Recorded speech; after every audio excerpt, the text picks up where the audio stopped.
Sports Talk broadcast is brought to you by Source Pumping, simply the best at what they do. You can reach them at sourcepumping.com. Bar and Grill of Taunton. They can be reached at medbarandgrill.com. Physical Therapy U. That can be reached at ptuclinic.com. And Clear Pond Park of Lakeville, Massachusetts. For more information, they can be reached on their Facebook page, Clear Pond Park.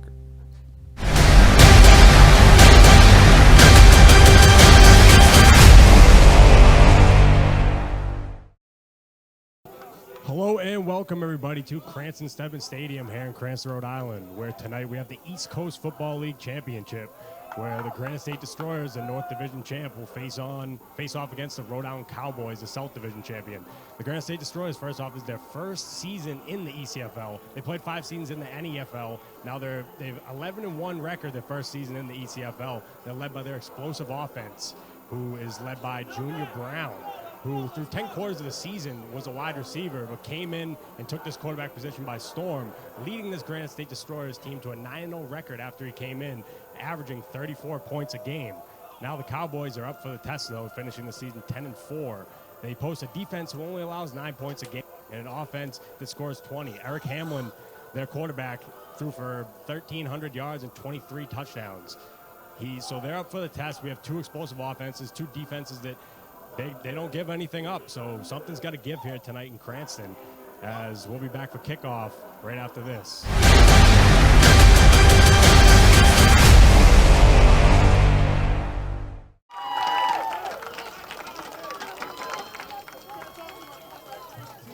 Yeah. Change both XLR cameras. Switch them.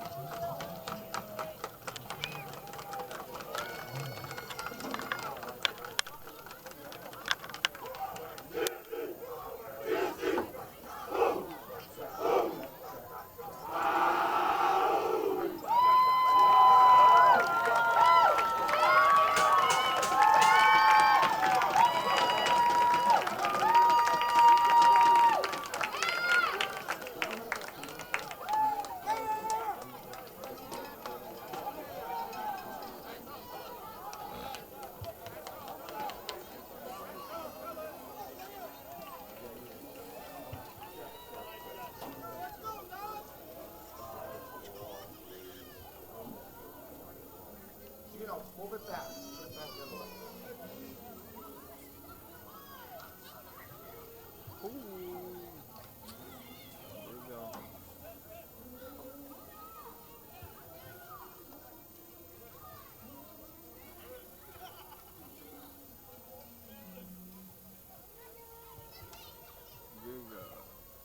Big one.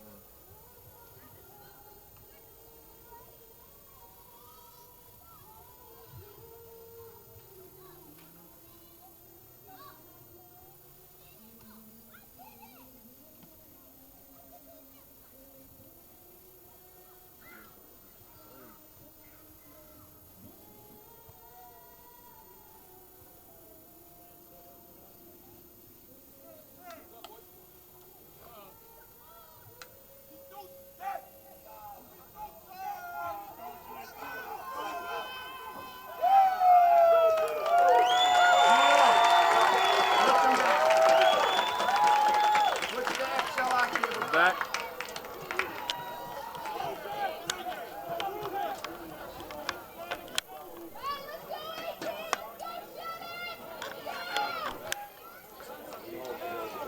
I'm assuming the Cowboys one, they like to...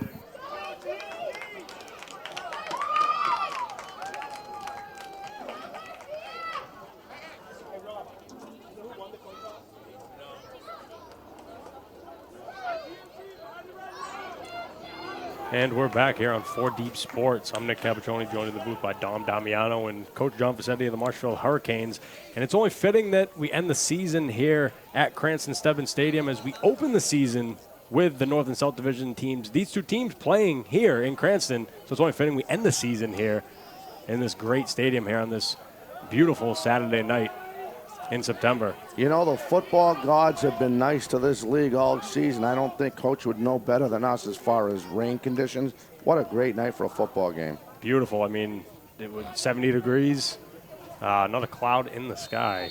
I can't ask for any better weather than this. This is beautiful.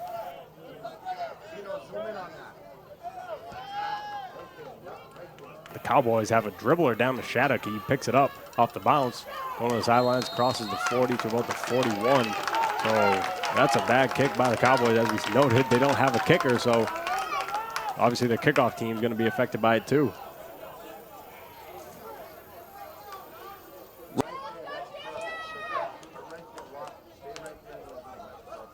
So, Coach, I'm assuming they don't punt either. Oh, they do punt, yes. They have a punter. They just do not kick, but they do have a punter as well, which is one of their linemen, actually, that does the punting. He's pretty good, though. Interesting. I do know a couple years ago when we played them, they would always go for it on fourth down, though. So it'd be interesting to see what they elect to do today. Yeah, I mean, championship game, you think they'd go with what got them here. As the Destroyers are going to come out here. Junior Brown in the shotgun with Lattimore behind him. And Mario Garcia to the left, Shattuck to the right, wide right. He's just going to hand it off to Lattimore up the middle. He tackled for about a loss of 1, it looks like.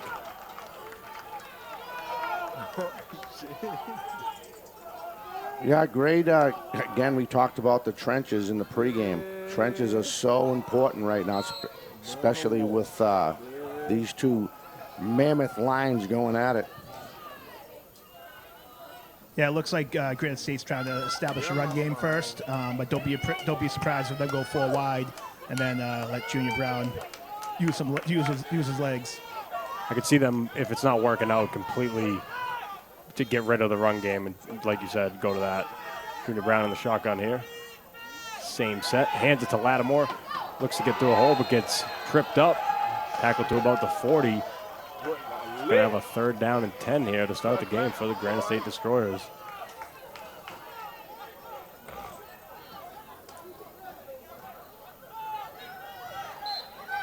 The linebackers coming downhill on that one right there. Really, shut down that run game. I think they're looking for that. Let's see if what they're going to do here. Usually 3rd and long is the plays that Junior Brown usually makes on this. Yeah, play breakdown. Great improviser, as he has the big tight end, 81, Nowak. Likes to go to here, too. Tyler Shattuck to the right. Lattimore and Garcia in the backfield. Snap a little high, play action fake. Steps up in the pocket. Makes a few defenders miss, but gets taken down. That's great first drive there by the Rhode Island Cowboys. That's going to be a 3-and-out for the Destroyers. Yeah, just like that, 3 and out. It's going to be, this is probably one of those games, I don't know if you guys agree, they both got to feel each other out. Right now, both coaching staffs, besides the coaches, what you know, coach, on the field, is saying, okay, this is only one set. Let's see who's up to play, and,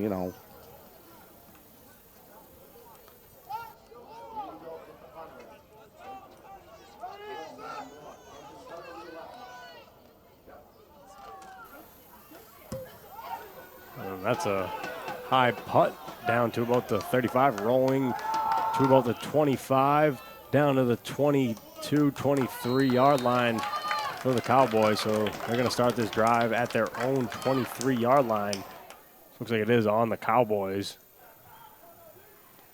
Going to put them back to their own 11 to start this drive.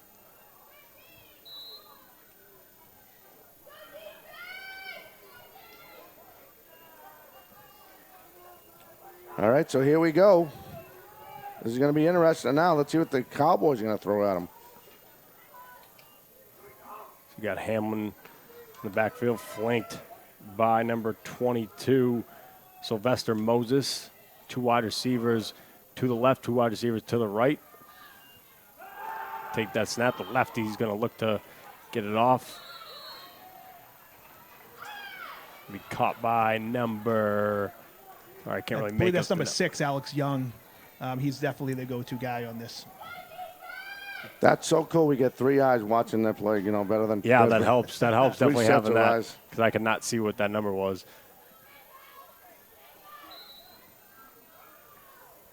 Alex Young, I do remember in that game in Marshfield, did have a lot of catches in that game. Well, actually, he didn't have a catch. It was No? number 10. That was one Number catch 10, all okay. on Yeah, us all the time. I knew someone was getting all the catches. Part of our game plan, shut him down. He's that explosive. He's really good. Probably one of the better receivers in this league. It looks like they're trying to have a player on top over his side as well. And their defense are playing at 30 front. Yeah, as you can see, the safety shading over there. As Moses is just going to get the handoff and fall to about the 22-yard line. Again, it looked like a little counter play inside on that one. Yeah, they faked it with the speed motion, jet motion, and gave it back to the running back. It's one of their plays they like to run a lot, too. They also run the jet sweeps a lot, so that's another thing to watch out for with their speed to get outside. 3rd and 3.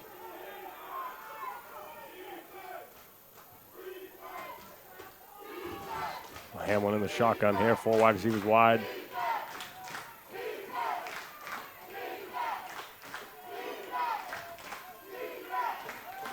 Take the snap, hand it to Sylvester, and he's going to get the first down. Fall to about the 27-yard line.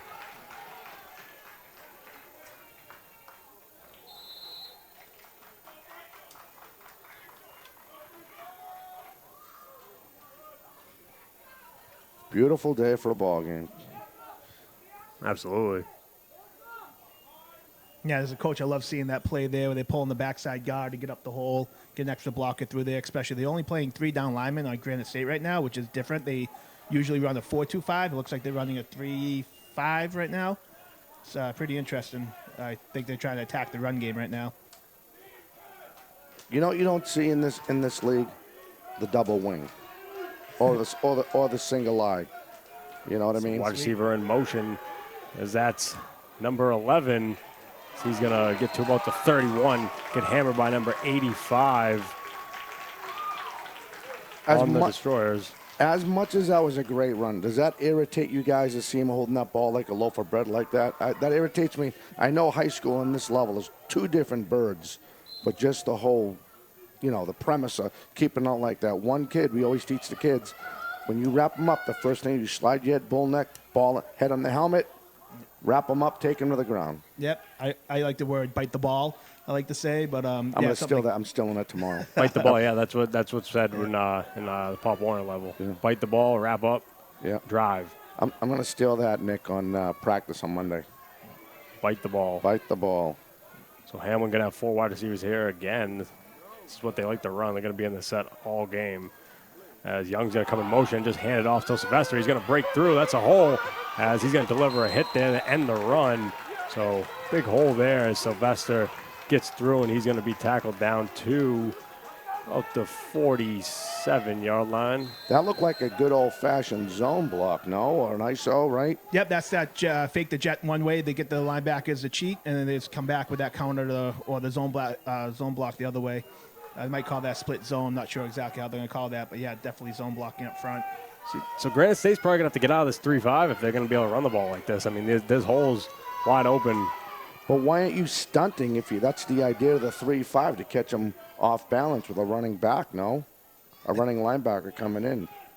Yeah, they could be just nervous about these receivers. They're really big play receivers that can get out Hamlin's there. going Here it is to right here, look to throw 10. One deep, as was going to be dropped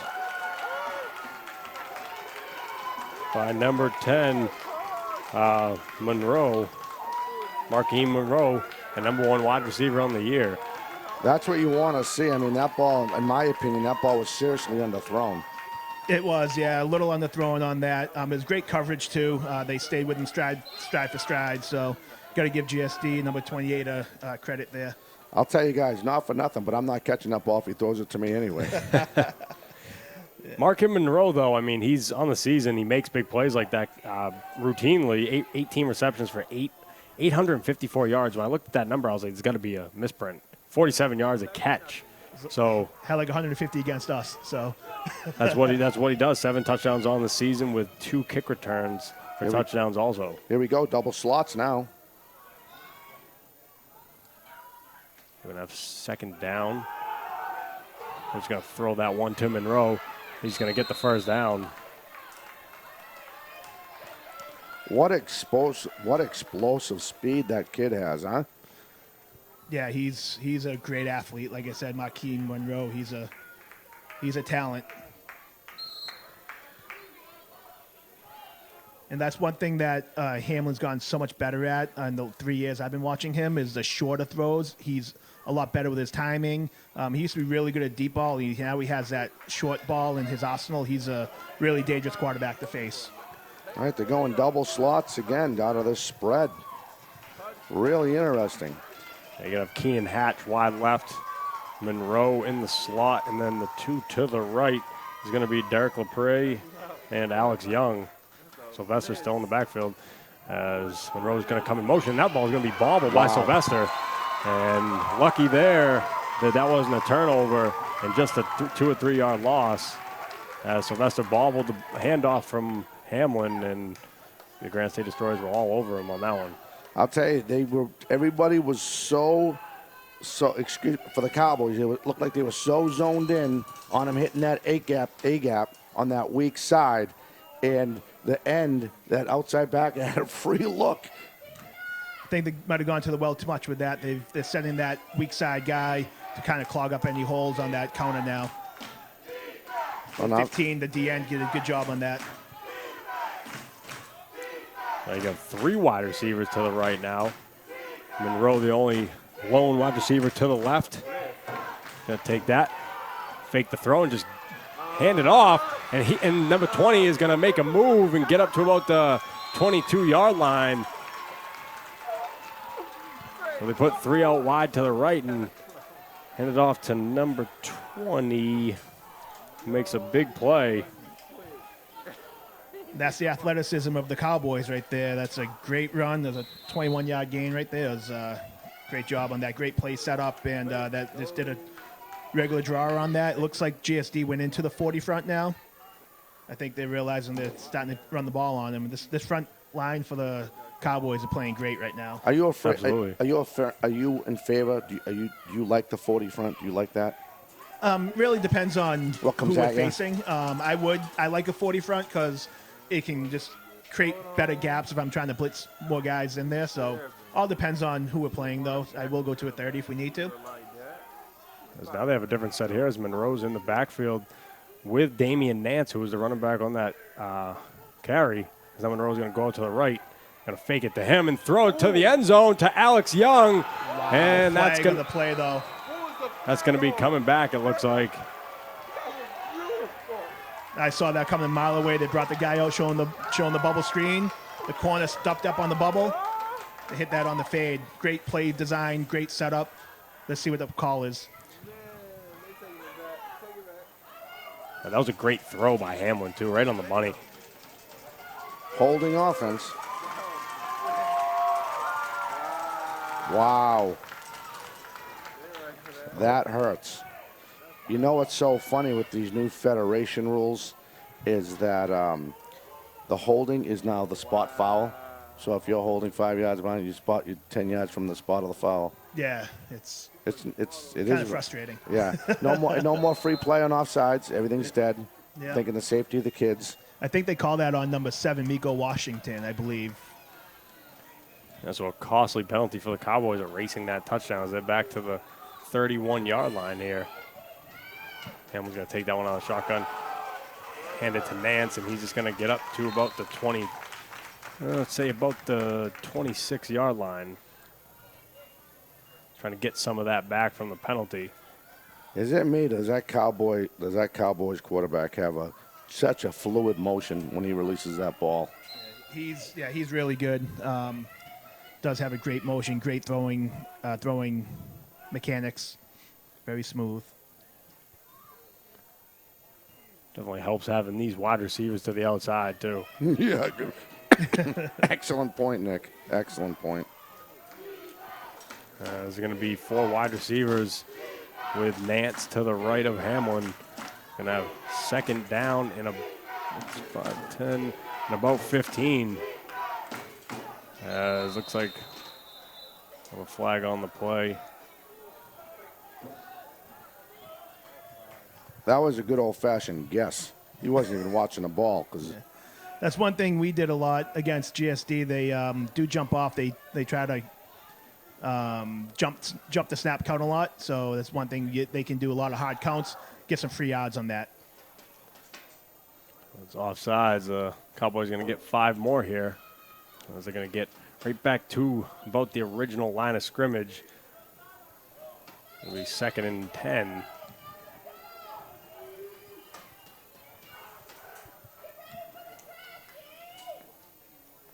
Cowboys have basically had this ball for the entire first quarter. Is now down to 3 minutes, coming up to the 3-minute mark here in the first quarter at Cranston Stadium.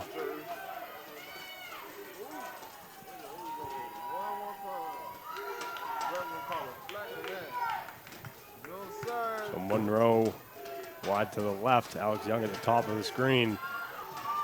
Just going to throw to Monroe on a little screen, but well, he defended by the Destroyers as he gets about 5, though. Oops, sorry about that. I'm trying to stay out of Coach Facetti's way. As you know, though, it definitely it comes into the strategy now, the way you play defense, especially because you know that there's 4-down territory. They're not kicking it. Yeah, absolutely. And, that's one thing. They're probably going to take a shot at the end zone here. And then on 4th down, they're going to try to get the first down. That's what I would say they're going to do here. And watch number 6. He's the red zone threat. Alex Young to the top of the screen. Top of the field here. He's going against Quan, number 10. Both really good players. I think Alex has a little height advantage on him. He's got complete single coverage, too. That's 8. So, I mean, if you're Hamlin, you're looking at that like, I'm going to trust my guy. And he bobbles the snap. And that's going to be recovered, it looks like, by the Destroyers, as that's what they're signaling. And originally, that's what it looked like. And we're going to have a flag on the play, too, a little bit unsportsmanlike conduct there as the Destroyers come out with it.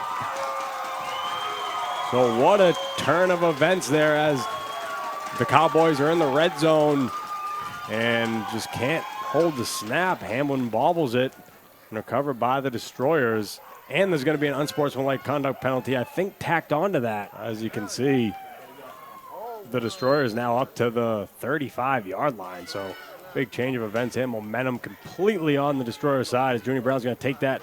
He's going to fake the handoff and take it for about a 2 or 3 yard gain. He earned every run he just had on that one. I'll tell you that right now, guys, in my opinion. On that little read option, he decides to keep it. He's a really tough runner as well. You got to be a tough runner to be willing to take that hit as a quarterback. He tried to deliver a hit there and ended up getting a little stick. The big thing to watch now is how are the Cowboys going to react after that. They had a personal foul. They had all the momentum. It's a big change in momentum here. It's called sudden change in the football field. Absolutely. As you're going to have Robert Johnson to the left, Nowak in the slot, and Shattuck at the bottom of the screen. Junior Brown's going to look to roll out. He's looking to make a throw. Just overthrows Nowak as the pocket broke down quickly there for Junior Brown. We have a 3rd down and about 9 for the Destroyers. So the Destroyers have had 2 sets of downs here, and this could be another 3 and out for the Destroyers as you think they got to get this 3rd down. You don't want to bring your defense right back on the field as they were on the field for about 10 minutes. Junior Brown takes that snap, looks to throw it, gets it to Nowak over the middle, but he just bobbles it, can't hold on to it as Junior Brown was under a lot of pressure, took a big hit at the end of the play, delivered that one into Nowak when he just couldn't grab it. So it looks like they're trying to attack the middle of the field against this Cowboys defense right now, so it's interesting to see the strategy if they're going to change up a little bit. I wouldn't be shocked seeing the Granite State Destroyers going 4 wide next series. Yeah, they got to change something up as it's not working, and they're doing a good job containing Junior Brown on the edges when he rolls out and getting him to throw the ball. That's what you want to do, and that's just a bad punt there by the punter for the Destroyers. Touchdown by Shattuck. So Cowboys are going to have the ball again here at about their own 49-yard line. So 2 straight drives for the Destroyers and 2 3-and-outs. We're going to have Hamlin in the shotgun with Sylvester to the right of him. Monroe wide left and 3 wide receivers to the right. So last time they went to a bubble screen here as they fake the screen, give it to Sylvester up the middle, and he's just going to run for about 5. As every time they've handed the ball off, they've gotten about 5 or 6. An effective run game tonight for the Cowboys as the clock's running down as we're at 10 seconds. As we're going to run down here the first quarter. It's going to be the Rhode Island Cowboys 0, the Granite State Destroyers 0. We'll be right back for the second quarter of action right after this. When you need your business to reach your target audience, let us help you get back into the game. We do college recruiting CDs covering Little League Baseball and high school sporting events. We get it done right. Of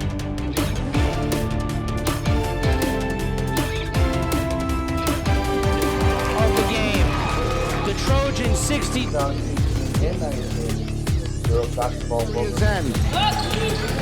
Xavier 1-3 for bowling. Hits. Shoots, scores! McCormick scores again on the rebound.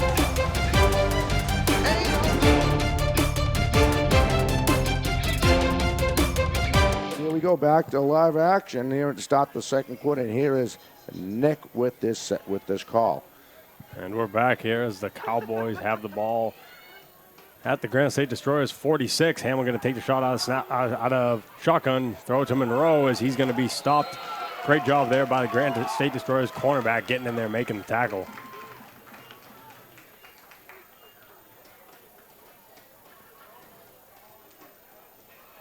So really, Coach, any takes from that first quarter? I mean, really dominated by the Cowboys. Yeah, I was very surprised to see the Cowboys really contain the way they're containing Junior Brown. They're doing a really good job at that on defense. I was really impressed with the Cowboys, both offensively and defensively. I think they're doing a great job. They keep this up. It's going to be an amazing game. They shoot themselves in the foot, but let's see if they can capitalize. Absolutely, with a few penalties there, but to nothing to come from the Granite State Destroyers with that. So Hamlin going to drop back, just fire it over the middle to Monroe. Monroe's going to get through as, boy, is he fast. He got the ball and got about 10 yards after the catch. Just a fireball from Hamlin into Monroe. That connection's been great all season, and now they're knocking on the door of the red zone again. Yeah, Monroe is quick. He is such a great athlete. That was a great ball. See the velocity that Hamlin threw on that? Oh, to my hit God. that seam? Yeah. I mean, you got GSD sitting in the cover 3, and he's just finding that zone and hitting it. Really good play right there. Really, really good watching that. And I mean, and Monroe was like a blur when he caught it, too. Yeah, I mean, he got, what did he get, about 6 yards? Yeah. Quick. I mean, The cornerback trying to come was like, oh, there's the ball. There he is. That's what it just reminded me of, you know? yeah, but if I'm Hamlin, these weapons he's had all season, I mean, he's got to continue to get these guys the ball. I mean, you got to put the ball in Hamlin's hand and just let him work. Absolutely. Now the Cowboys going to be with a 1st and 10 at GSD's 23-yard line. Hamlin going to be in the shotgun, Monroe to the left. Another wide receiver in the slot to the left, coming in motion now as he fakes it to him, hands it off to Sylvester. Sylvester gets tackled in the backfield. Great play there by the line of the Destroyers. And the way GSD's playing that right there is just assignment football. You guys tackle this guy, you guys tackle that guy. That's exactly what they did there. That play is not going to go for many more yards. I think they, like I said, they went to the well too many times with that. It'll be interesting to see if they try to keep doing that play. What else could you work on that? You could just run it straight and then try to and make it look like a reverse counter or something like that, correct? Yeah, On that I mean, you inside can handoff? run the reverse trap out of Reverse that. That might trap, work, yeah. run the trap in the middle. Or, even better, you can do it with the screen. So you fake the jet and try to run the screen back the other way. Or a screen to that side. You just got to block those rushes coming off the edge, which is going to be tough. We have Alex Young here to the right in single coverage as Hamlin's going to throw it up to Monroe, and that one's going to be picked off in the end zone. So just a bad throw there by Absolutely. Hamlin. Yeah, that's Vinny Frasco. He's a really good athlete, and cover Monroe, you have to be really good to get that ball. The ball wants to get a little underthrown. If he let him a little bit more, it could have been a touchdown. I was thinking the same thing because remember he did it in the first quarter. Thank God that penalty brought it back because he had a chance. Well, he did hit him, but it was, again, that was underthrown. Yeah. I tell my quarterbacks to always, you got to lead them on those fades. You can't throw it underneath because if you have a guy, especially with the speed like Monroe, that ball is going to be underthrown. You have to throw it, make the guy catch it, make him run to it. And it's not giving your athletes a chance to be athletes. Yeah, That's what that is. You're taking that away from them, making throws like that. So Junior Brown going to get the ball back here at the 20-yard line. Going to be in the shotgun, high snap. Junior Brown going to roll out a little bit as he's rolling out. And going to try to throw it over the middle. That's going to be caught. Wow. By number 2. And that's what Junior Brown can do. See him get out of that pocket. They didn't contain him. They sent the blitz. He just scrambled out. Got a lot of – the kid's good. What poise, though, just to do what he just did. Unbelievable poise. Caught by Anthony Thomas, and a good job there. Especially what you guys are highlighting right now, Junior Brown just never taking his head off the field, down the field. He's rolling out all the way to the sideline and still able to throw across his body and get that completion. Just never giving up on the plays, Junior Brown. The play's never dead until he's on the ground or out of bounds. Absolutely. He's going to fake it to Lattimore and keep it. It's a design run here. Read option. Junior Brown gets to the sidelines. That's going to be a first down, Granite State. Back to the other big play they had just before that. You can tell that was a scramble drill. They had 2 guys in the same zone, so it wasn't a design play. It was just the Granite State Destroyers knowing how athletic he is that they had to adjust their routes to try to get open for him. Yeah. I think you had Novak and Thomas. They're that were in the same area.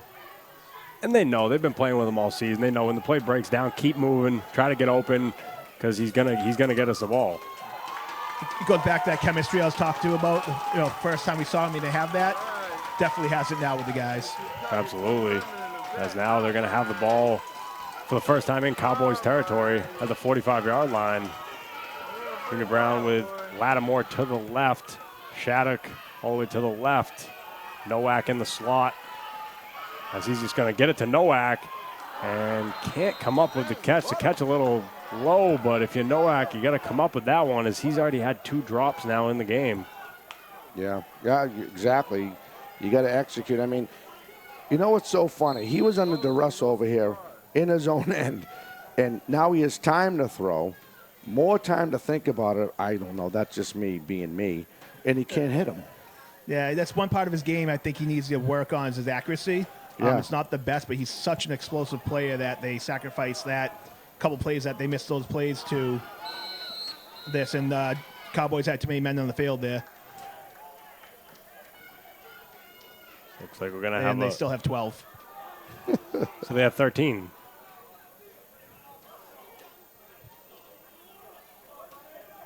Oh, boy. But that's what we saw right there, the explosiveness and the playmaking ability by Junior Brown that is really hard to stop no matter how you coach it. And me personally, I think they sent the house on that play. That gave him ability to get out of the pocket where if you kind of sit and let him try to throw the ball, as you see his accuracy is not 100% the best, get him to throw the ball. Hopefully you can make plays that way, keep him in the pocket, not scramble and try to, Yeah, it's almost like his mindset is, I want to be challenged. Come get me. I'm better under duress. I'm better using my feet. I was just going to say that. He probably hopes for the play to break down because then the secondary gets they don't know where to go. It's hard to defend. I mean, how did you game plan going into that game against Granite State? How did you game plan for the explosiveness of Junior Brown? Obviously not well. They scored 35 points, so not well enough. but what do you go into thinking about trying to do with your, like, what do you tell your defense going into that game? Like, it's just contain, try to hold them in the pocket as great as possible, but how do you, like, mirror that almost? You can't. It's tough to mirror that during practice and everything, and it's really tough. But to me, you got to play fundamental football to beat a quarterback like Junior Brown. It looks like they're doing no huddle here, but keep your ends contained, keep them on the line of scrimmage. Nice sap in zone behind them. Looks like they're trying to play man on them right now. It'll be interesting to see what happens here. as Junior Brown, the playbook breaks down. He finds a hole, gets up the middle, makes a man miss as he's going to the 25, down to about the 23-yard line. So there's Junior Brown for you. What we've been talking about the whole game. I talked about in the pregame, just the explosiveness of Junior Brown can beat you. Just when we were throwing it away, and he can't hit that kid on that post. He takes off. Oh my goodness, he's just that explosive. He wants that challenge. Yep, and that's where if you maintain that line of scrimmage, don't get those seams from the run up, those gaps. Also, what sitting zone is better because your D-backs can see what's going on in front of them. So that's kind of how I like to attack these guys. But like I said, obviously it didn't work where I'm sitting in the booth today. So you have a good disposition, Coach. You always have. So now we're gonna have a 1st and 10 from about the 22-yard line. As that ball is gonna be bobbled. Tries to get it to Shattuck. He caught that ball, and he came up with it. That ball was bobbled for a second. Looks like it was even in the cornerback's arms, and Shattuck ends up coming down with it. And they're going to have a goal-to-go opportunity here, as it looks like he was tackled at the 1-yard line. I was just about to get into where is Shattuck been. He was so explosive throughout the season, hasn't had one target, and there it is right there. The guy's got great hands. Yeah, he's amazing. He reminds me of a little Julian Edelman. He's amazing. The way he plays, I love his attitude. I love his athletic ability. Such a great player, and with a mix with him and Junior Brown, it really makes it hard to stop.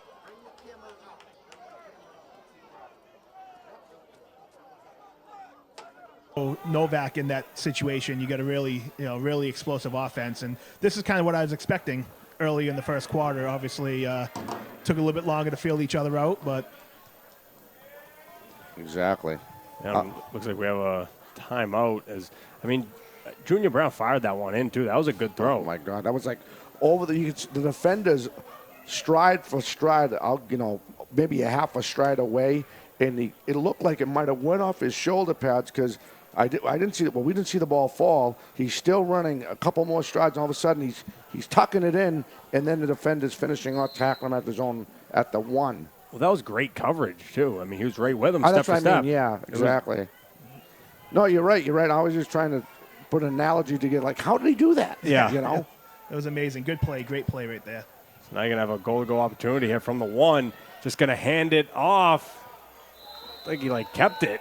He was trying to hand it off to Lattimore, but I think Brown kept it. Real delayed handoff there by Brown, but nevertheless, there's the first points of the game by the Granite State Destroyers. A 1-yard run by Junior Brown on a drive that was led by Junior Brown with his feet and his arm. So the Destroyers 6, Cowboys nothing, with 8 minutes left in the first half. It's coming on to kick the extra point for the Granite State Destroyers is number 17, Chris Delory.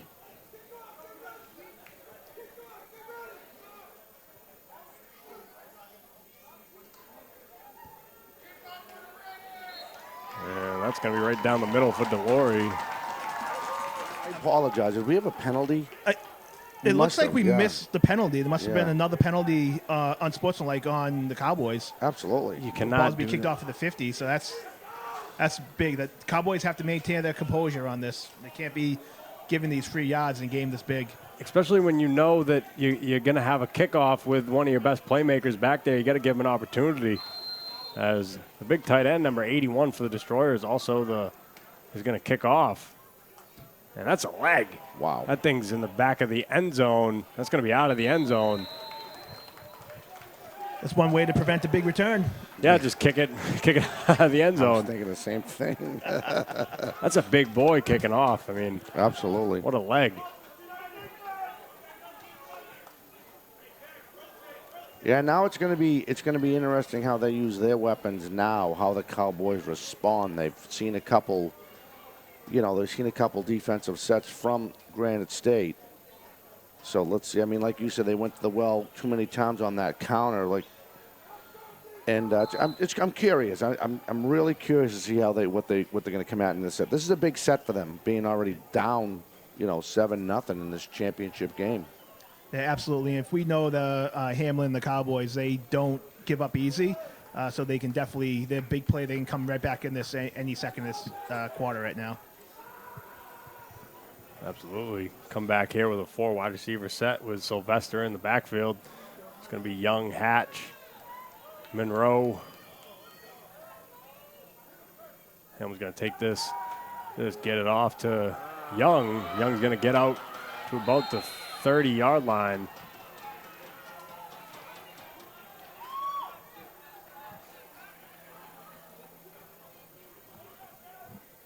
So it's a quick throw by Hamlin. Quick 5 yards there, guys.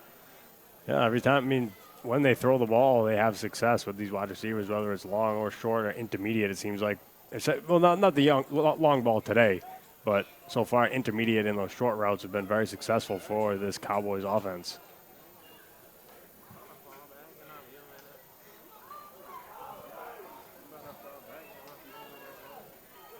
Now you're going to have Monroe starting in the backfield to the left of Hamlin, Sylvester to the right, Lepre and Hatch to the right, and to the left, Alex Young. As now Monroe is going to come over to the right, and he's going to hand it off to the big man, Sylvester. He's going to get up to about the 32-yard line, 33. See where the spot is.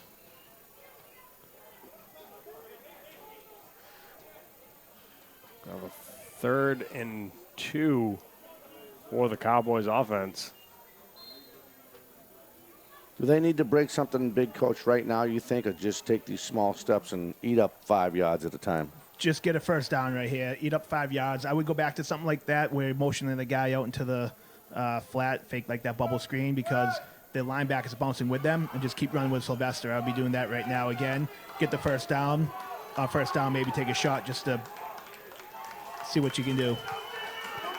See what they're going to do here is Lepre and Hatch to the right. Just going to hand it up to Monroe. Looks like we have a flag. Looks like it's going to be a false start on the Cowboys. So that 3rd and 2 now going to turn into a 3rd and 7. Yikes. And if you're the Cowboys, you definitely don't want to give it back right back to Granite State, as they've shown they have lost the time of possession so far in this first half, but on the scoreboard, they're winning the game. Hey, get the camera over to your left. Gene, to the left, so you can get the offense in. There you go.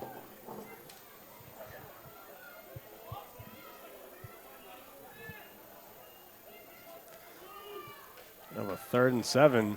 I mean, if you're Aaron Davis here on the edge, you know you're gonna throw. So see if he look for him to make a play off the edge.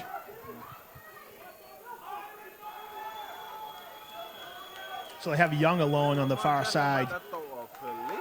As he's going to go there. Yep. It looks like it's going to be just short of a first down. I think you can see them go for this. Deep in the own territory, though, right at the 30, 33-yard line. Going to need 2 for the first down.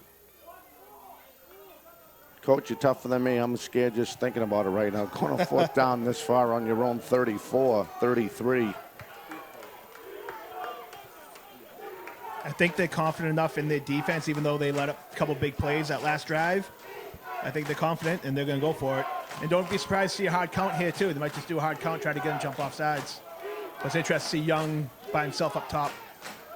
I think we're looking at one of those screen situations towards us. They might set up one of those screens in the flats here to try to just get those couple of yards where they have trips on the right. Try to get Monroe in space. Yeah. And there it is right there. They're going to jump. Coach has called the throw to Young, and now the offsides. Looks like we got our own version of Tony Romo in the booth. Better than Tony Romo. He has a personality. Yeah. Oh, thank you. I appreciate that. You have no idea. Romo's kind of, you don't think he has these kind of play? He's not. I don't think he's that bad. I think he's milking it more than he needs to. Yeah. Not that he doesn't know what's coming at him, like Coach Facetti's inciting us right now. But I think he tries to throw too much color out there, like his Corona commercials. Pretty good golfer though. Yeah, PGA Tour. I mean, great guy, probably a great guy. But I just think he tries to sell it too much, And he knows exactly what's coming at him in that, at that level. Mm-hmm. Yeah, like when you're around the game a lot, like he was, you watch teams, you just get tendencies, you get a feel of how they're going to play. And I think that's a lot what he does. He just kind of, especially as a quarterback as he was, very knowledgeable. And I think he just implements that during his games. Absolutely. So now we're going to have a 1st and 10 for the Cowboys after that penalty by the Destroyers. So we have Hamlin in the shotgun with Sylvester to the left. And Monroe out wide here to the right. And he's just going to throw that one up. A little busted coverage there. Oh, and he's going to get hammered, but hold on to it. So what a big hit there by the safety of the Destroyers, but held on to the ball is number 8, Derek Lepre. Lepre earned that. He earned. Yeah, was that Young on that catch? I think it might have been. They both have a single digit, and I can't really see that well from here, so I apologize. But yeah, so it was Young. Yeah. Yep, that sounds right. He earned that. That was earned all the way. What a big hit and doing there. the scary part there, he ran the post. If he went with a fade, might have been open on that. But when he caught the ball and he got up, why did he keep on yelling? I think it's still Tuesday. They're going to have Young wide left. Lepre in the slot to the left, and at the bottom you're going to have Hatch and Monroe out wide with Nance in the backfield now. As Hamlin's going to scramble a little bit, get it to Monroe, and he's just going to turn it upfield, get into the 20, tackled at about the 16-yard line. You see right there, you get this guy in space, and he just turns on those jets and gets upfield quickly. So he caught the ball at about the 33-yard line and gets down to the 15 like that. Yeah, that's a big 26-yard gain right there. The ball is thrown behind the line of scrimmage, and Monroe just uses athleticism. Look at this, just like that, you blink an eye, they're right in the red zone right now. Yeah. And you think it probably as the Destroyers defense day, you think you have him, that he's behind the line. You think if he catches it, we can contain him, and he makes one man miss and just gets up to the 15-yard line quickly.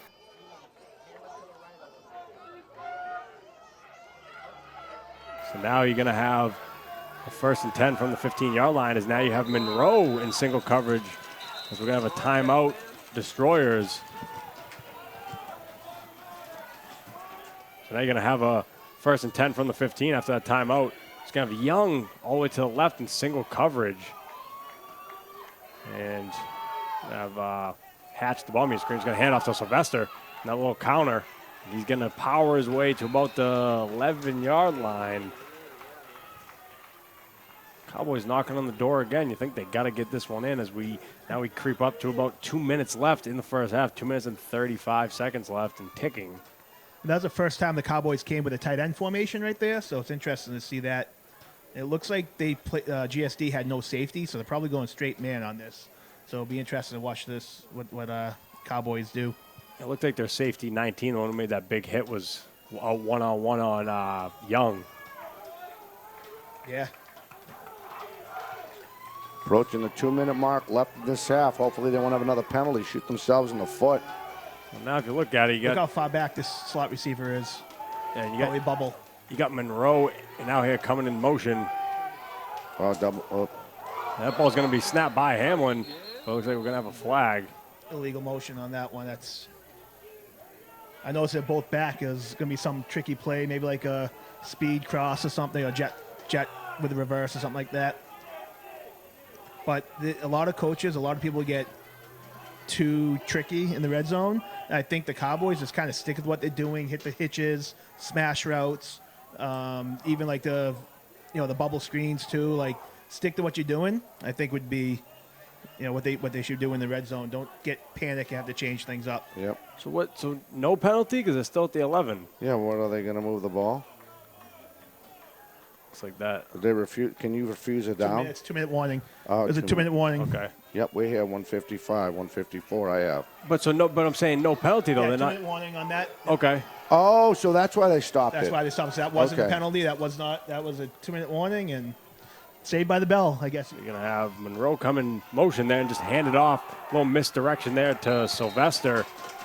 But he's gonna get tackled at the line of scrimmage still at the 11-yard line. Really surprised they're trying to run here and not trying to throw the ball Right. to Young or Monroe here. You know, they got lucky if you think about it. They shot themselves twice in the foot last time, and no disrespect to the Rhode Island Cowboys. Now they have a chance to do it, and they're being conservative between the tackles. Well, I think they're also trying to run the clock, too, to give them less time to score, too. You can Yeah, obviously good go that point. way. Yeah, that's true. That's why you're here. Going into halftime. But Coach, don't you want to try to score your last 2 possessions? You kind of shot yourself in the foot. Look out here as you got Young in the slot to the left. That's going to be interesting here. Definitely hitting number 6 right here.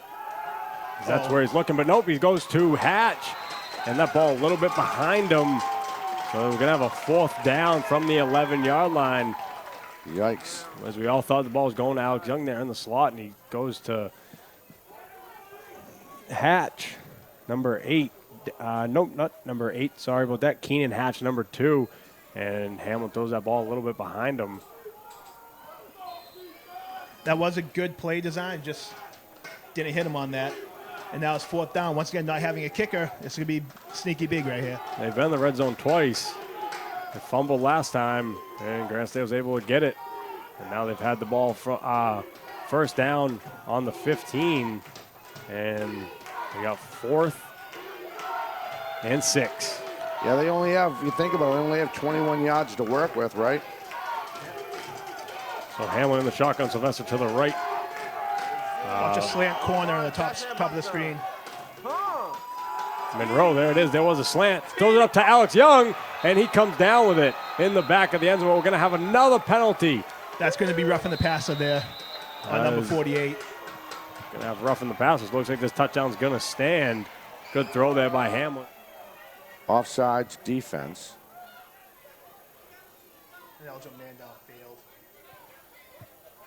Roughing the passer. They offset. They're going to replay the down. There we go. So the Cowboys had an ineligible man downfield. I did not see that. That is, that's a big call right there. That's a big. I was going to have a timeout from the Destroyers. Now we have a minute left on the clock. So Alex Young, 2 touchdowns in the game, but both negated by penalties. As the crowd anticipates here with the action, as we're going to have 4th down again. We're going to replay this from the 11. Hamlin in the shotgun. Young and Hatch to the left. Lepre and Monroe to the right. Sylvester in the backfield. As we're going to have a false start on the Cowboys. I see Shattuck was in there. Shattuck's now covering Alex. Shattuck came up and did like a, jump up on the guy. Got the receiver thinking the ball was snapped, and he moved. So Shattuck on defense right now, which is very strange to see. Little soap opera move to get him to bite on that one. Yeah, right. Interesting. Now this gets a lot harder as now they're back to the 16-yard line. Yeah, Shattuck now on defense.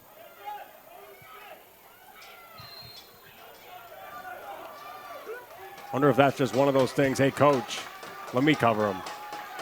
I wonder if that's just one of those things like, hey, coach, let me cover him. Right, yeah. It'll be interesting to see.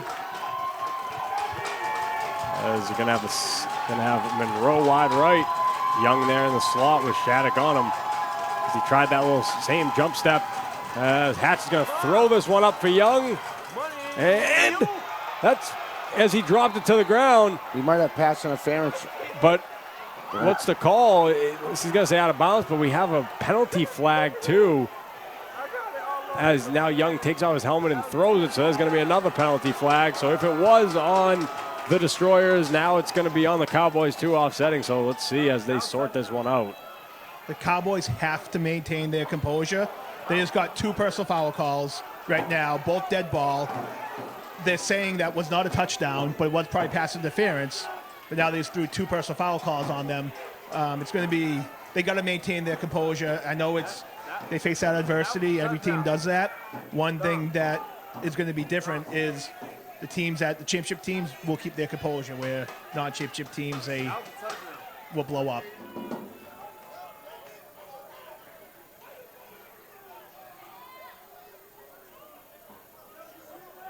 Was pass interference.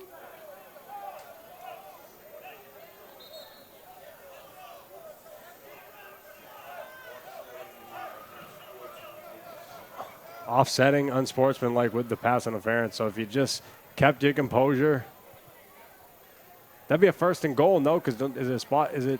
It'd be 1st and goal. Yep. They'll be half the distance to the goal line. The ball will be at the 6.5. No, bad math. 7.5 yard line. But now they're going to be same spot right at the 16-yard line. It's going to be 4th down again. It should be when the pass interference. Gotcha. As these refs trying to get this game back in hand. What's that? I will. So I'm not. So we have another 4th down play here. I think it's offsetting penalties, pass interference, and unsportsmanlike conduct on the Cowboys. So nope. So they actually are going to move the 4th down too. So it is 1st down. They're going to call that first. Thought so. 1st and goal on the 16. So they can still get a 1st down too. Nope. So taking the chain. So yeah, 1st and goal. Nope. Yep, so 1st down from the 16-yard lines. We're going to do this one again. Hamlin in the shotgun. Same exact set as we've seen 3 times in a row. We're going to throw that one up from Monroe, and his dust is going to be over his head. Incomplete pass. So trying to get Monroe on a screen, and Hamlin just overthrew him. This game definitely has the championship atmosphere. It does. Yeah, I love seeing all these fans that came out to support the league tonight. It's awesome to see that. Our league is, growing to be, in my opinion, one of the best in New England. So I'm pretty excited about seeing all these fans here. Absolutely, and the competition good too. I mean, with you sitting in the booth, your team could have easily been here also with these teams. So a deep league at that, as we're going to have 2nd down here from the 12.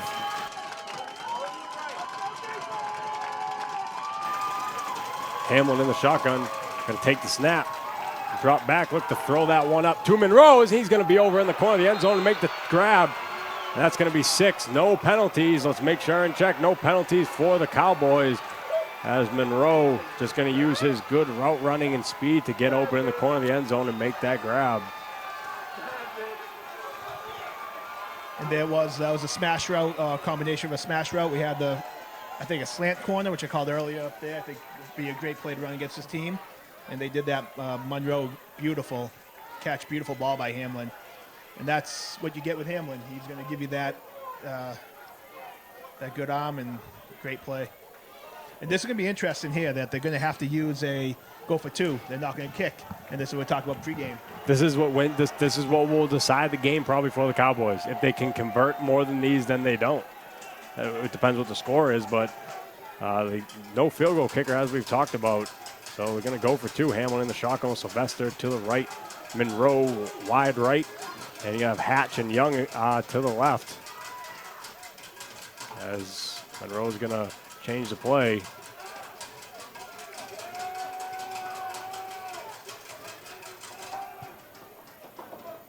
Take the snap. Throw it to Monroe in a little slot. A little slant. Can't come up with it. That was a great play by Quan. Love it right there. 6 with 39.8 seconds left here in the first half. So I have 75 penalty yards for the Cowboys, and they had 2 offsetting penalties. So wow. a lot of penalties that they've had, where I only have 25 for the Granite State Destroyers.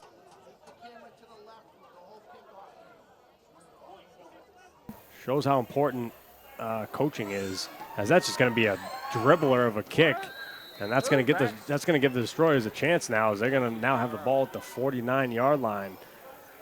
So that's just bad kick. That was ground ball. You know what we call that in high school football? Yikes. I was going to say bad. It's terrible. Anything sounds like that. Yeah, that's not good.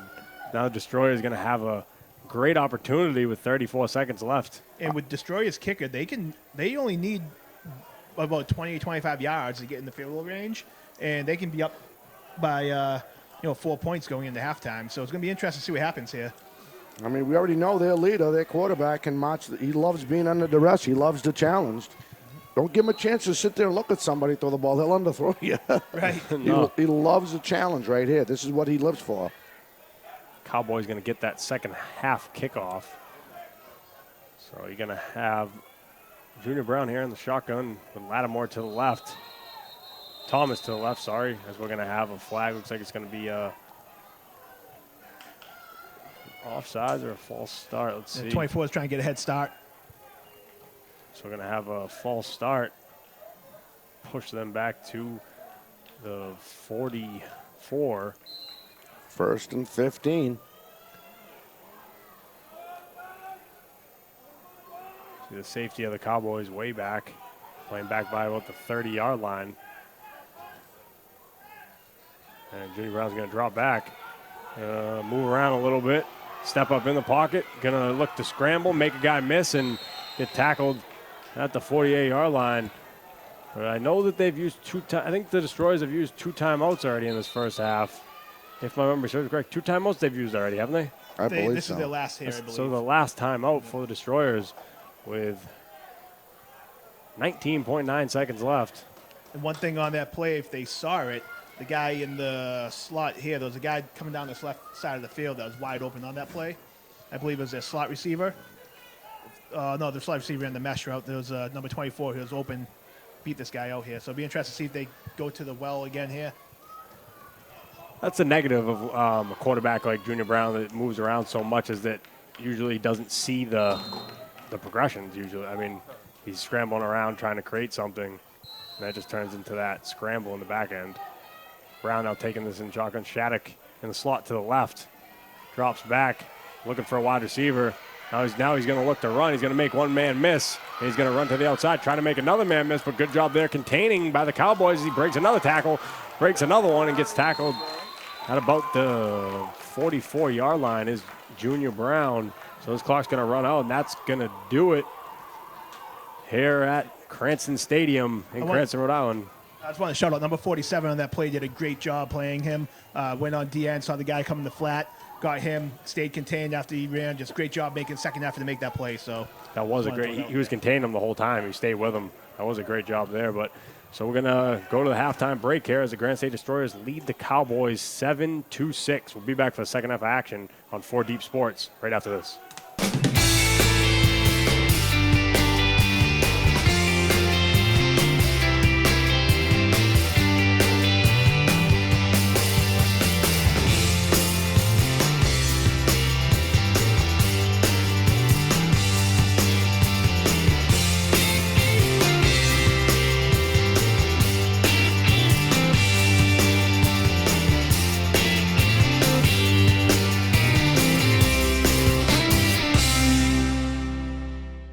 When you need your business to reach your target audience, let us help you get back into the game.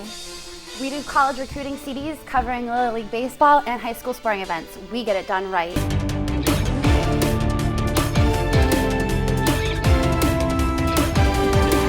the game, the Trojans 60. Is end. Xavier, 1-3 for bowling. Hits. Shoot, scores! McCormick scores again on the rebound.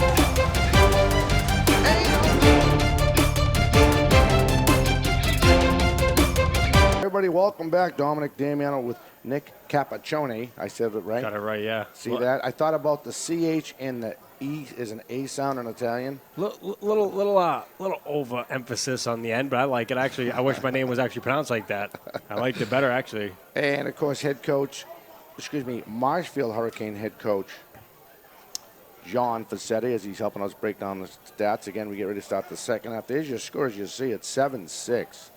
And it got a little toasty. And I had a question for Coach Facchetti, and it's a general question. He's seen this 1,000 times.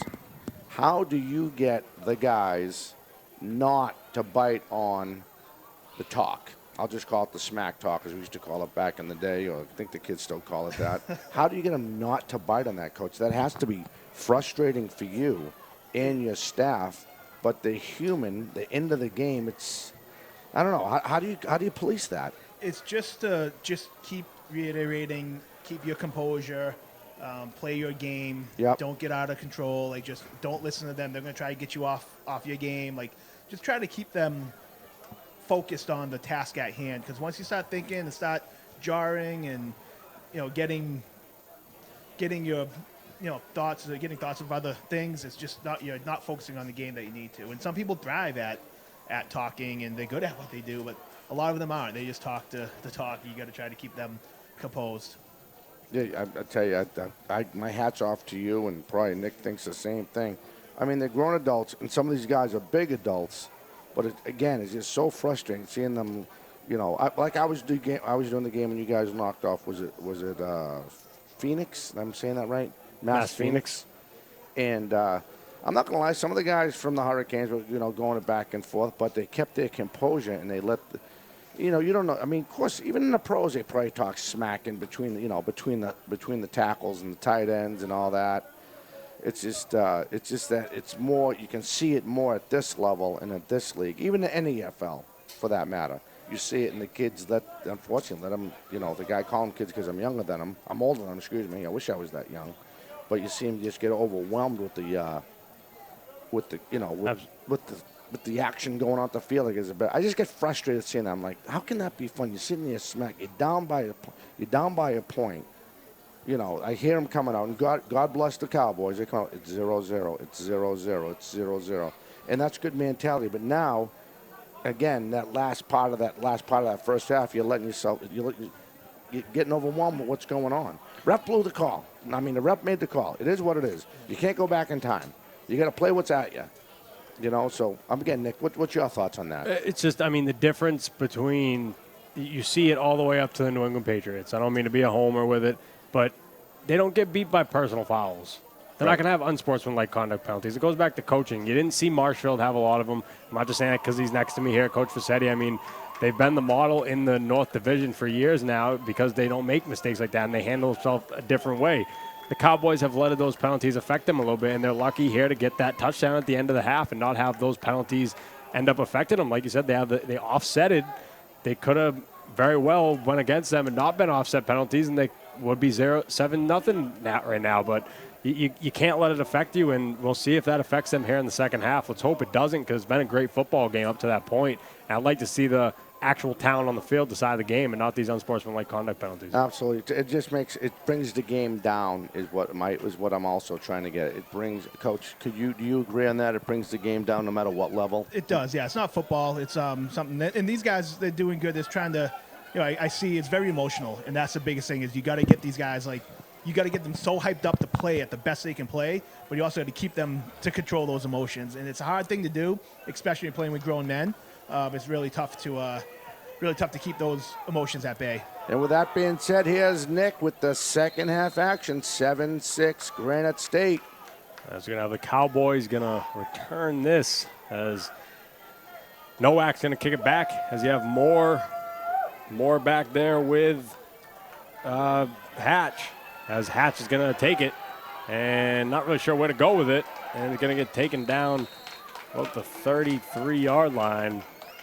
Not a bad return there by the Cowboys. Excellent pursuit by that special teams of the Cowboys, filling in those lanes. And like you said, he got himself deer in the headlights. He's like, there's a white shirt next to me. There's a red shirt. There's another white shirt next to me. He got stuck. As Hamill will trot back on the field, quarterback for the Cowboys. 9 for 14 in that first half. 1 touchdown, 1 interception, 129 yards.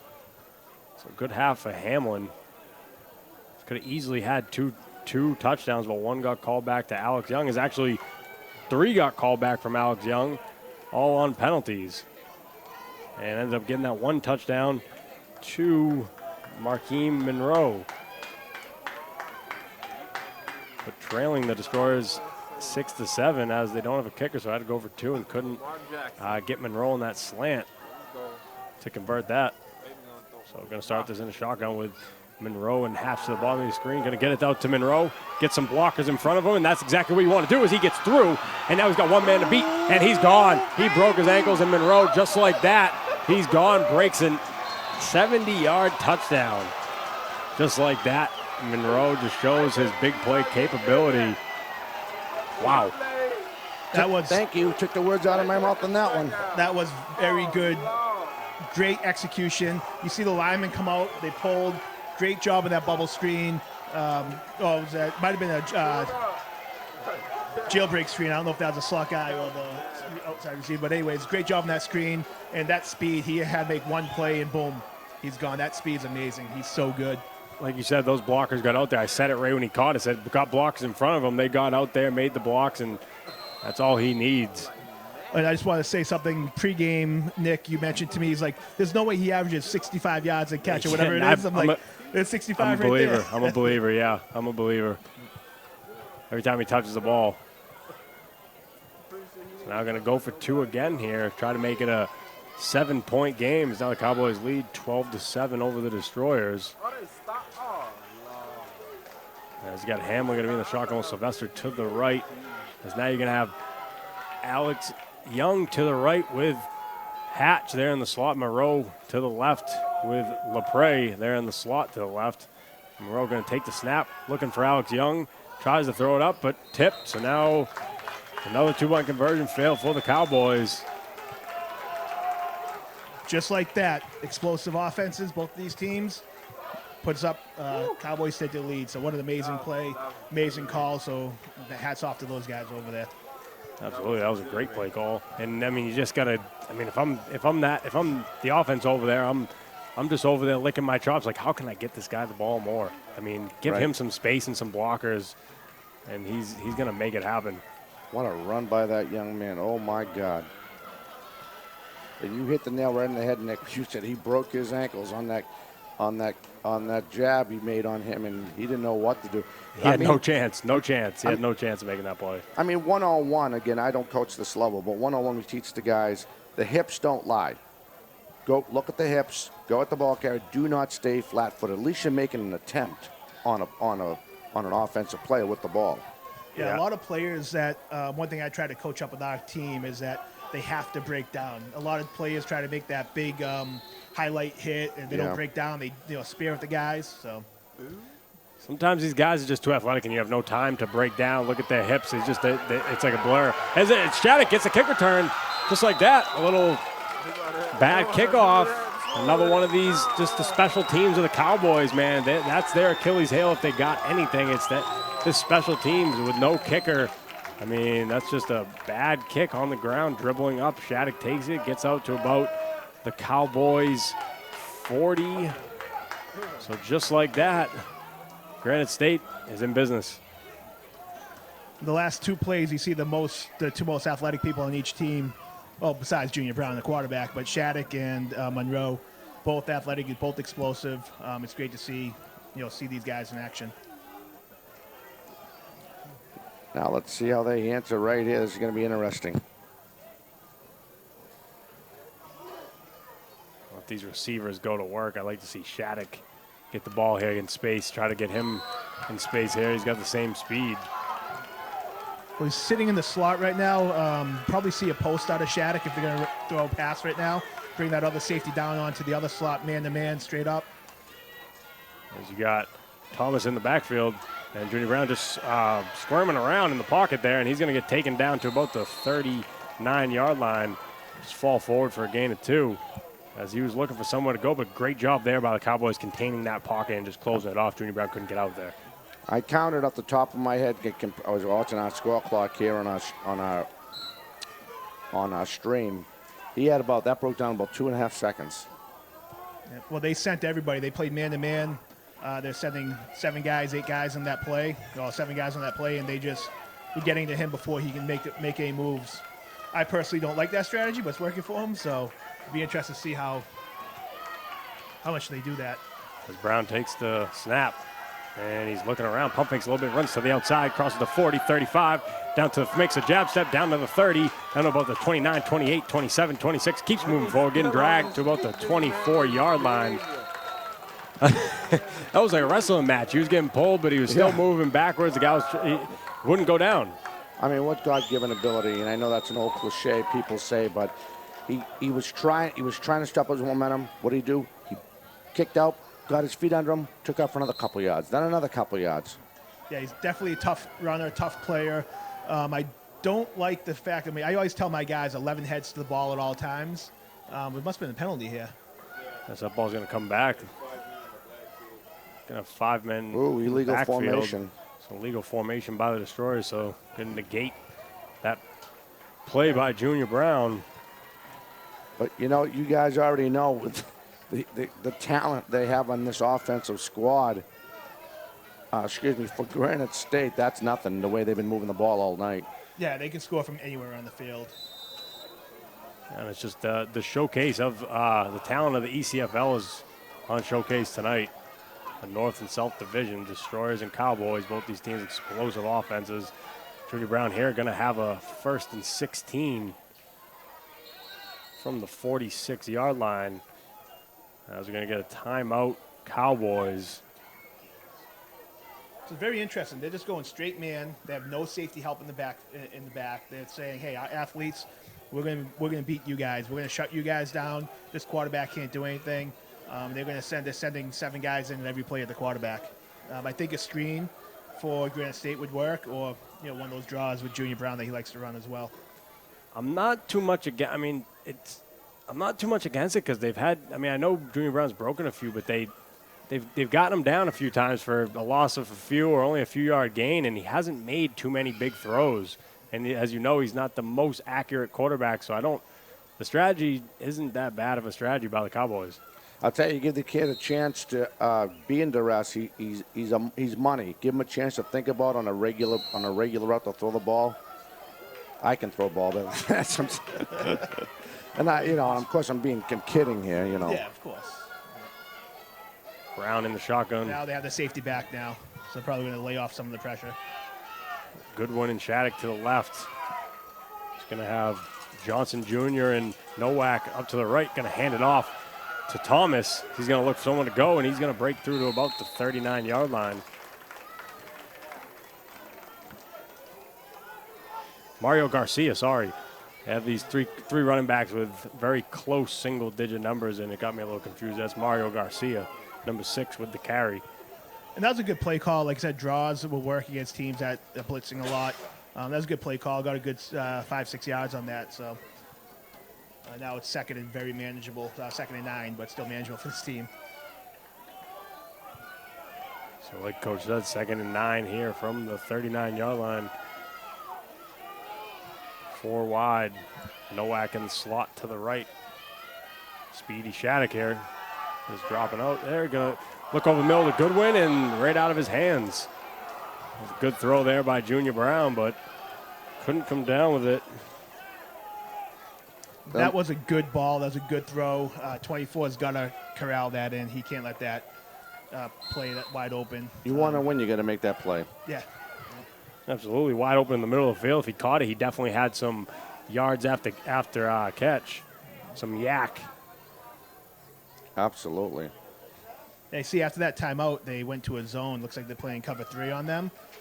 And it's interesting to see the defensive strategies on how to defend this GSD team. So GSD is going to go to here as Brown takes the snap from the shotgun. Looking, rolls out to his left, comes back to his right, trying to go opposite, just running behind to the 50, throws it up to Garcia, and he's going to get up to about the 28-yard line. That's going to be a first down. So there is a flag on the play, though. So he's probably going to be a hold. I think it's ineligible man downfield. Ineligible man downfield. We'll see what it is.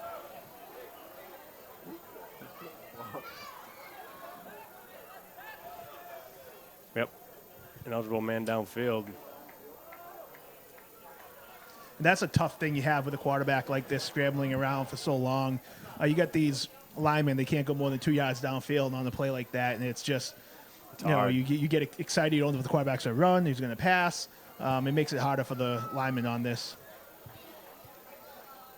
Absolutely. That's definitely tough to judge if you're the lineman for the Destroyers. So we're going to come back to the 44-yard line and have 3rd down and 14. Should still be 2nd, I believe. Right? Or is it 3rd? They got 3 in the box.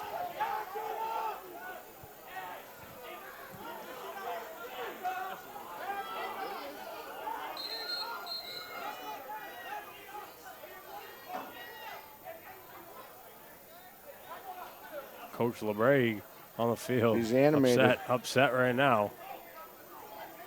So we're going to have 2nd down I wonder if this is a brand new this official on the sideline here, because I think that's definitely a bad spot. Yeah, because I had 2nd and 8, or 2nd and 9, and now it's 2nd and. Oh, wait a minute. We had the plus. We had the penalty. Yeah, we had the Plus penalty. Yeah, it should be good. Yeah, that should be good. It's 2nd and 14. No, what are they doing? What are they doing for? Now they're giving them yards. Wait a minute.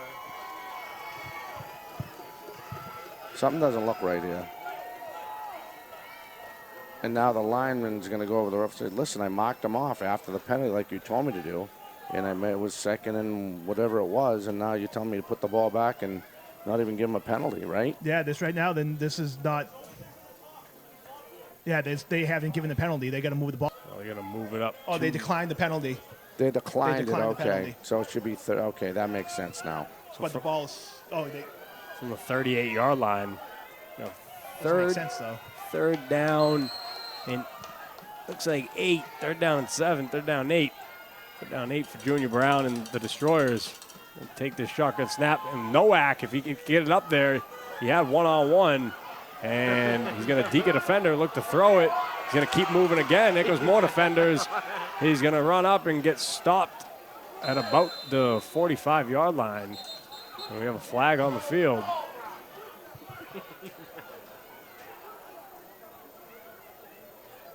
He had Nowak if he wanted him in single coverage, running down the seam. There is a penalty. I did see a block in the back, but I'm not sure if they're going to call that. It was before that block. I saw a block in the back too. It was before the block in the back. I'm not sure if it's holding. I gotta give credit to this D line of the Cowboys. They're doing a great job at containing Junior right now, and they're all over the place. They're in the backfield. The GSD's line they gotta step up because It looks like he's indicating a hold across the field that he's walking to the Cowboys coach. It looks like it's a holding. That's what I thought it would be before. While he started scrambling, that's when they called it. And then there was the block in the back, so. Very interesting here. A lot of conversations between the refs tonight. A lot of penalties. I don't think it's necessary. I think I don't know. I like the fact that refs do get together and they talk about it. I think as a coach that it makes me know that they are all on the same page and everybody saw the same thing. And I like the fact that they're doing that. They're making sure they're getting it right. But this is a big game. There's no tomorrow for either of these teams. So it's just going to say who's going to sleep well. They declined it. We're going to have 4th down. And it was holding. So, yeah, so going to decline it. It's going to be 4th and 8 for the Destroyers. So very gettable for Junior Brown and the crew. Johnson at the bottom with Nowak and Shattuck. You're going to have Godwin at the top to the right, and he's going to go for Godwin, and that's just going to be overthrown. Not really sure why Brown would do that on 4th and 8. Would just throw it up deep to Godwin as he's jogging downfield. He works so much better when he's in duress and he has to quick think. When he has a chance to think about it and how to come, he's shown that so much in his championship game. He just is indecisive. It seemed like he's having a conversation with Goodwin. I think Goodwin might have ran the wrong route. Yeah, I think that should have been a fade. It looked like he was running more of a post. When you run that as a quarterback, you want your receiver to keep fading to the sideline, which is why we call it a fade. And then you want the receiver to actually run under the ball. So if it was a 9-route fade route, that should have been a good throw. It could have just been miscommunication. And I'm just surprised here with the We're good. With the decline penalties, and they're giving you another chance here, 4th and 8. I'm surprised Junior Brown wouldn't keep it in his hands and try to scramble for it. I think they declined it so they're up against they want more downs and yards. So they figured give him less downs, less opportunities to make plays. So I think that's why they did that. Yeah. I'm just surprised that Granite State Junior Brown wouldn't try to keep that and try to get the 8. We've seen him scamper for 8 more times than not. Now Hamlin going to get the ball back here. Lamar Jackson. At his own 46, going to hand it off to Sylvester. So that's going to get above the 40 to about the 44. Good run there by Sylvester. So that's going to be a 1st down if the spot is where I think it is. No, they're bringing him back where his knee hit. Spot at 10 yards. Yeah. So looks like he's going to be, looks like they're going to give him the 1st. Oh, but they're moving the chains. So So it's going to be 2nd and 1. They got to hire a better chain crew next year. Yeah, chain crew's going the wrong way right now. That was a great play because that play was set up, that last play, the bubble screen that they ran, or jailbreak screen, that draw set that up. You pump that jailbreak, everybody thought they're running that, you run a draw right up the middle. So great play design. Good job by the Cowboys on that. 10 minutes left in this third quarter.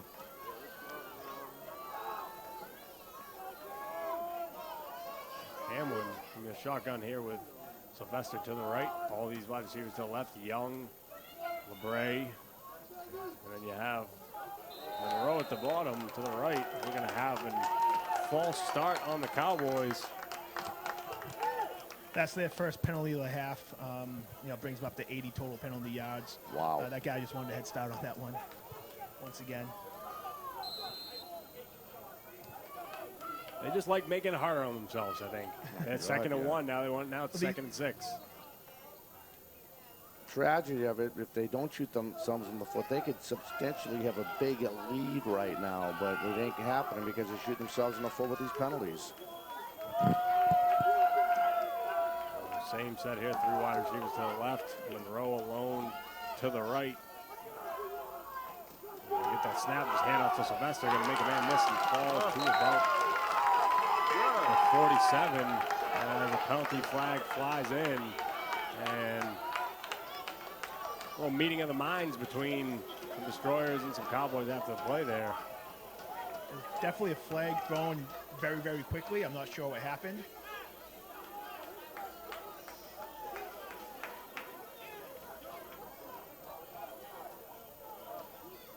Usually I see a flag that fast, I automatically think like hands to the face or a face mask.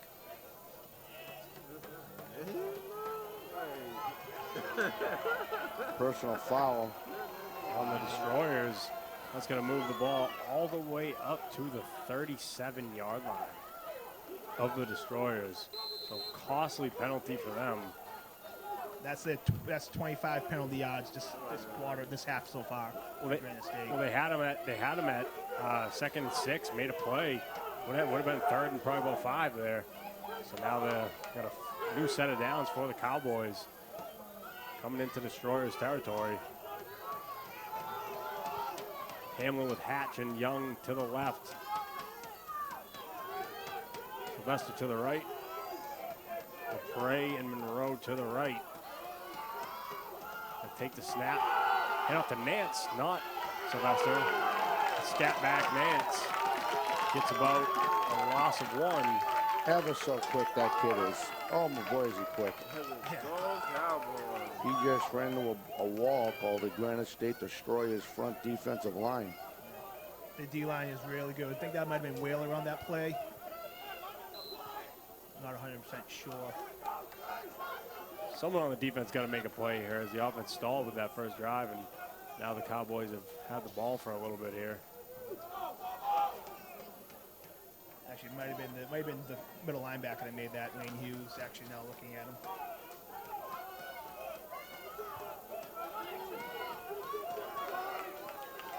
Here comes Hamlin trotting up to the line with Sylvester to the left. 4 wide receivers wide. Monroe all the way to the right.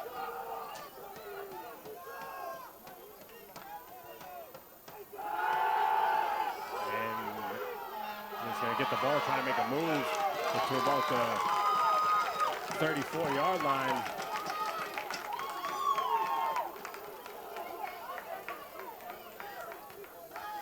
Great coverage by the, Granite State. I think the linebacker came out on a curl to pick him up. It looked like, no? Wasn't that the backer? Yeah, it was they run the 4-2-5 as our other safety outside linebacker type guy that made that play, I think 74.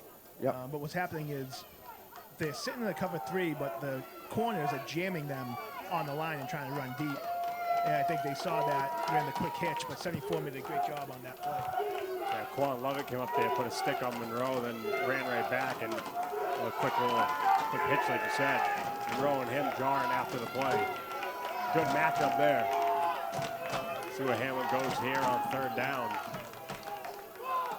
And the ball with snap, going to try to get to Monroe. There's Lovett on coverage.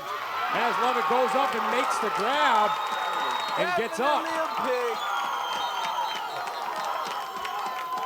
Wow. Hamlin's down on the, not Hamlin, that's almost down on the ground in the backfield, but big play there by Quan Lovett.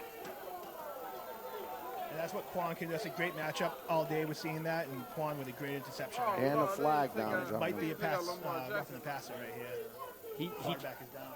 He just boxed him out. That was basketball. Went up there, boxed out Monroe, went up there and high pointed the ball, and great play there from Lovett. And once again, Dom, like we mentioned, those underthrown balls picked off. Yep.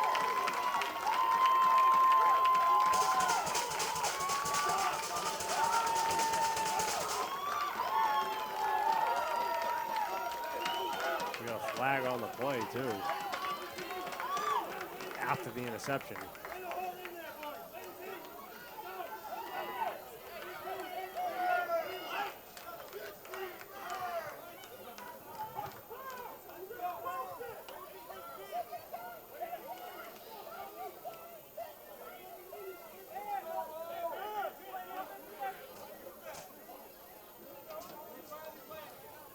That's the third offsetting personal foul penalties that they've had. Granite State's going to start the drive from where they're going to spot this. I believe it's a 20. I think he was in the end zone on that interception. Yeah. Couldn't tell if he came out a little bit, so they're going to start the drive out of the 20. Huge play there by Lovett. Don't let the Cowboys get any more points. They lead 12-7 here with 6 minutes left in the third quarter. Junior Brown's going to take that and just hand off to Garcia. Garcia's going to get a little ahead of, going to get going a little bit there. There's a burst. Nick, you hit it right on the head. He got a head of steam going. Yeah. That's actually Lattimore, as they're both 5 and 6, so it's hard to see quickly which one it actually is, but that's Lattimore. I was going to say, Garcia hasn't shown that burst of speed, as it wasn't. Good play there by Lattimore.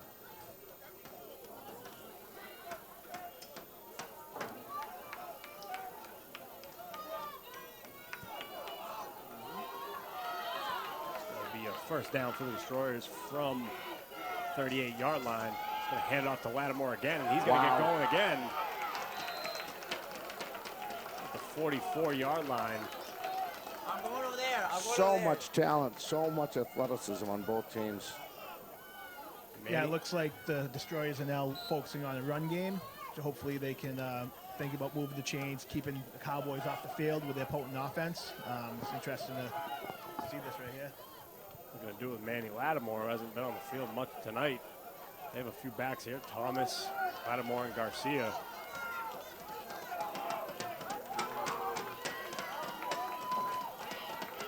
Chris Martin to the left, Shattuck, Johnson, and Nowak. He's going to pump it to Lattimore and look to throw. Junior Brown pumping, moving around, making signals as he just skirmishes out of the backfield and runs. He's looking, he's got space, trying to get tripped up and falls forward to about the 39-yard line. What a play by Junior Brown, and that's what Junior Brown does. I mean, you saw you have him in the backfield, and he just squirms his way out of the pocket there with two defenders draped all over him. Wow. That's so hard to defend. Your guys do everything the right way. You got him in the grasp, and he just does what he does. Almost no defending it. It's almost, I mean, it's athletic ability. It really is, and he's so good under duress. He loves that challenge. He can put it in the game. Junior Brown shotgun. He's going to hand it off to nope, going to fake it to Lattimore and keep it. Fall forward for maybe a gain of 1. Coach, broken play on that one? No, it's a bad read. I think they're running a mid-read right there. They're reading inside linebacker or the tackle. I think he went to keep it. The end came in, but that was a play. He should have been lost of 3 or 4 yards. He gets 1 yard gain. Like, that's the thing that you can't. That's hard to teach. You know, that's his actual talent right there. You see a lot of guys that play the quarterback position that do have the speed that Brown has at different levels, whether it's NFL, college football. You see these guys with speed, but they don't run like how he does. He'll run you over. He'll lower his shoulder. Cowboys have 12 still. 13's running off the field. Coach says 12 man on the field. Brown drops back, trying to make the defender miss, but a big play in the backfield as Brown goes down for a sack. No, they had 11. My bad on that one. As getting the sack, number 30 for the Cowboys. Again, that deep, real fast, that line, that very good defensive line of the Cowboys. Johnson Way, and you know these linemen are probably, I mean, they want to get Brown to the ground with how many times they've made him miss. And they finally do there with a big sack.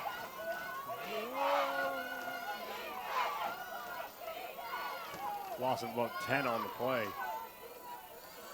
Now we have a third. That's just the second sack tonight that the Cowboys have on him. Doesn't tell the story of how good they played on defense, though. You know, it really doesn't. Junior Brown tries to get forward. We're going to have a flag fly in, but whatever the flag is not against the Cowboys, that's going to be 4th down. And I think it's going to be a holding penalty on the Destroyers.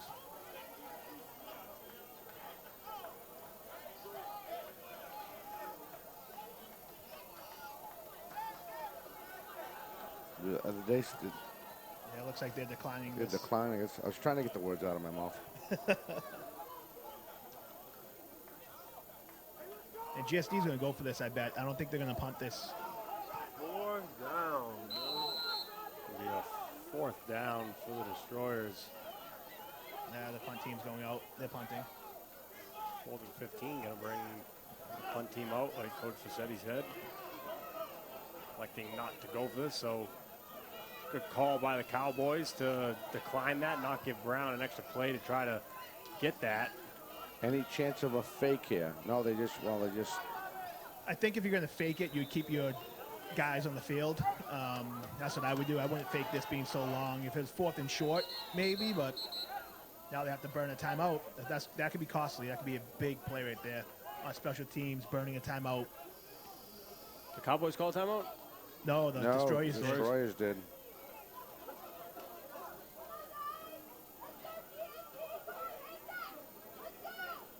That's one thing that's tough in semi-pro is you really only have like one night practicing with these guys, and even though we're in the championship game, it's still just getting the right personnel on the field, and it's such a challenge at the semi-pro level because you don't practice as much as you wish you could. And that timeout right there could have been for that. Honestly, I probably would have taken a 5-yard delay game penalty instead of using a timeout on that one, but they just elected to do the timeout.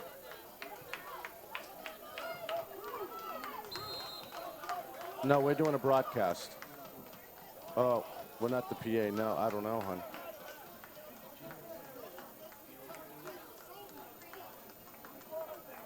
Sorry about that.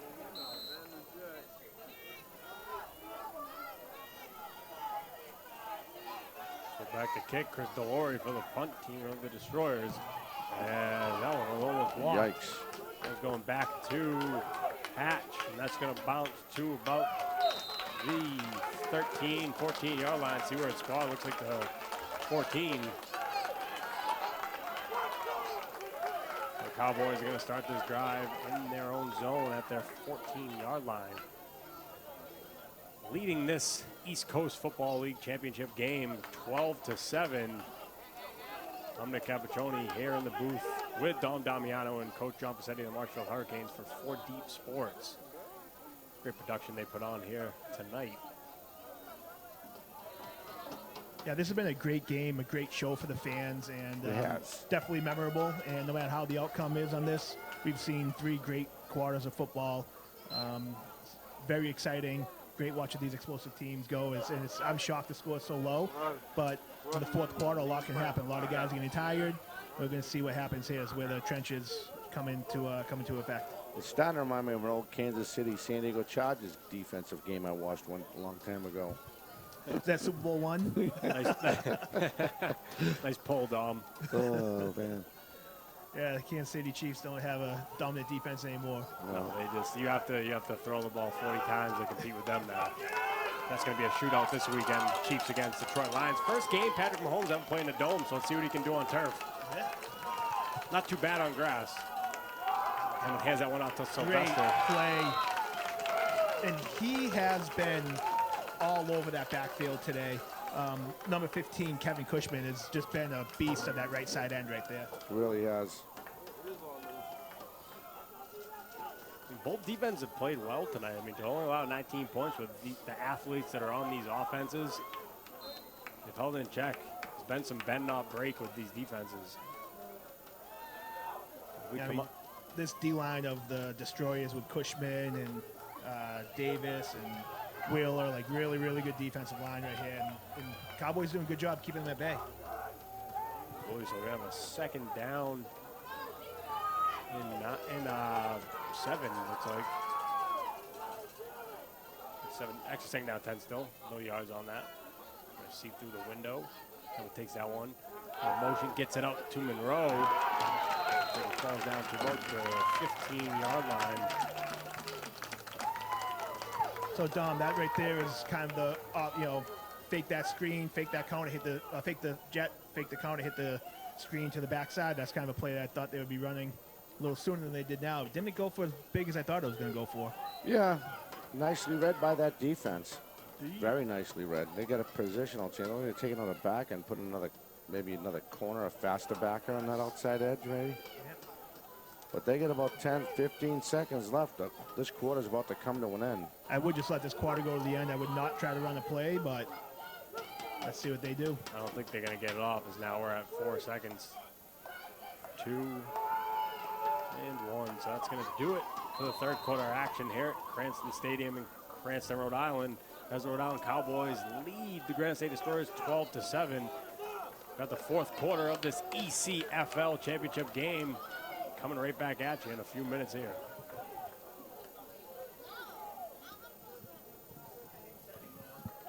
Yeah, it is.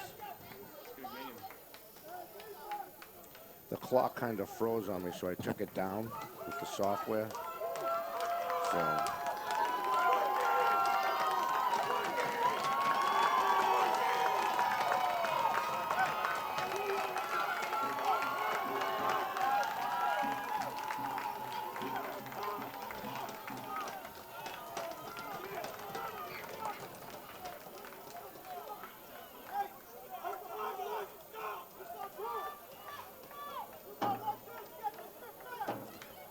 You know what, guys? I'm just going to turn the clock off. You guys all right with that? Doesn't affect me. Yeah, I mean, we still have the score. We still have good video. Good broadcasting. So whenever you're ready, it's all yours.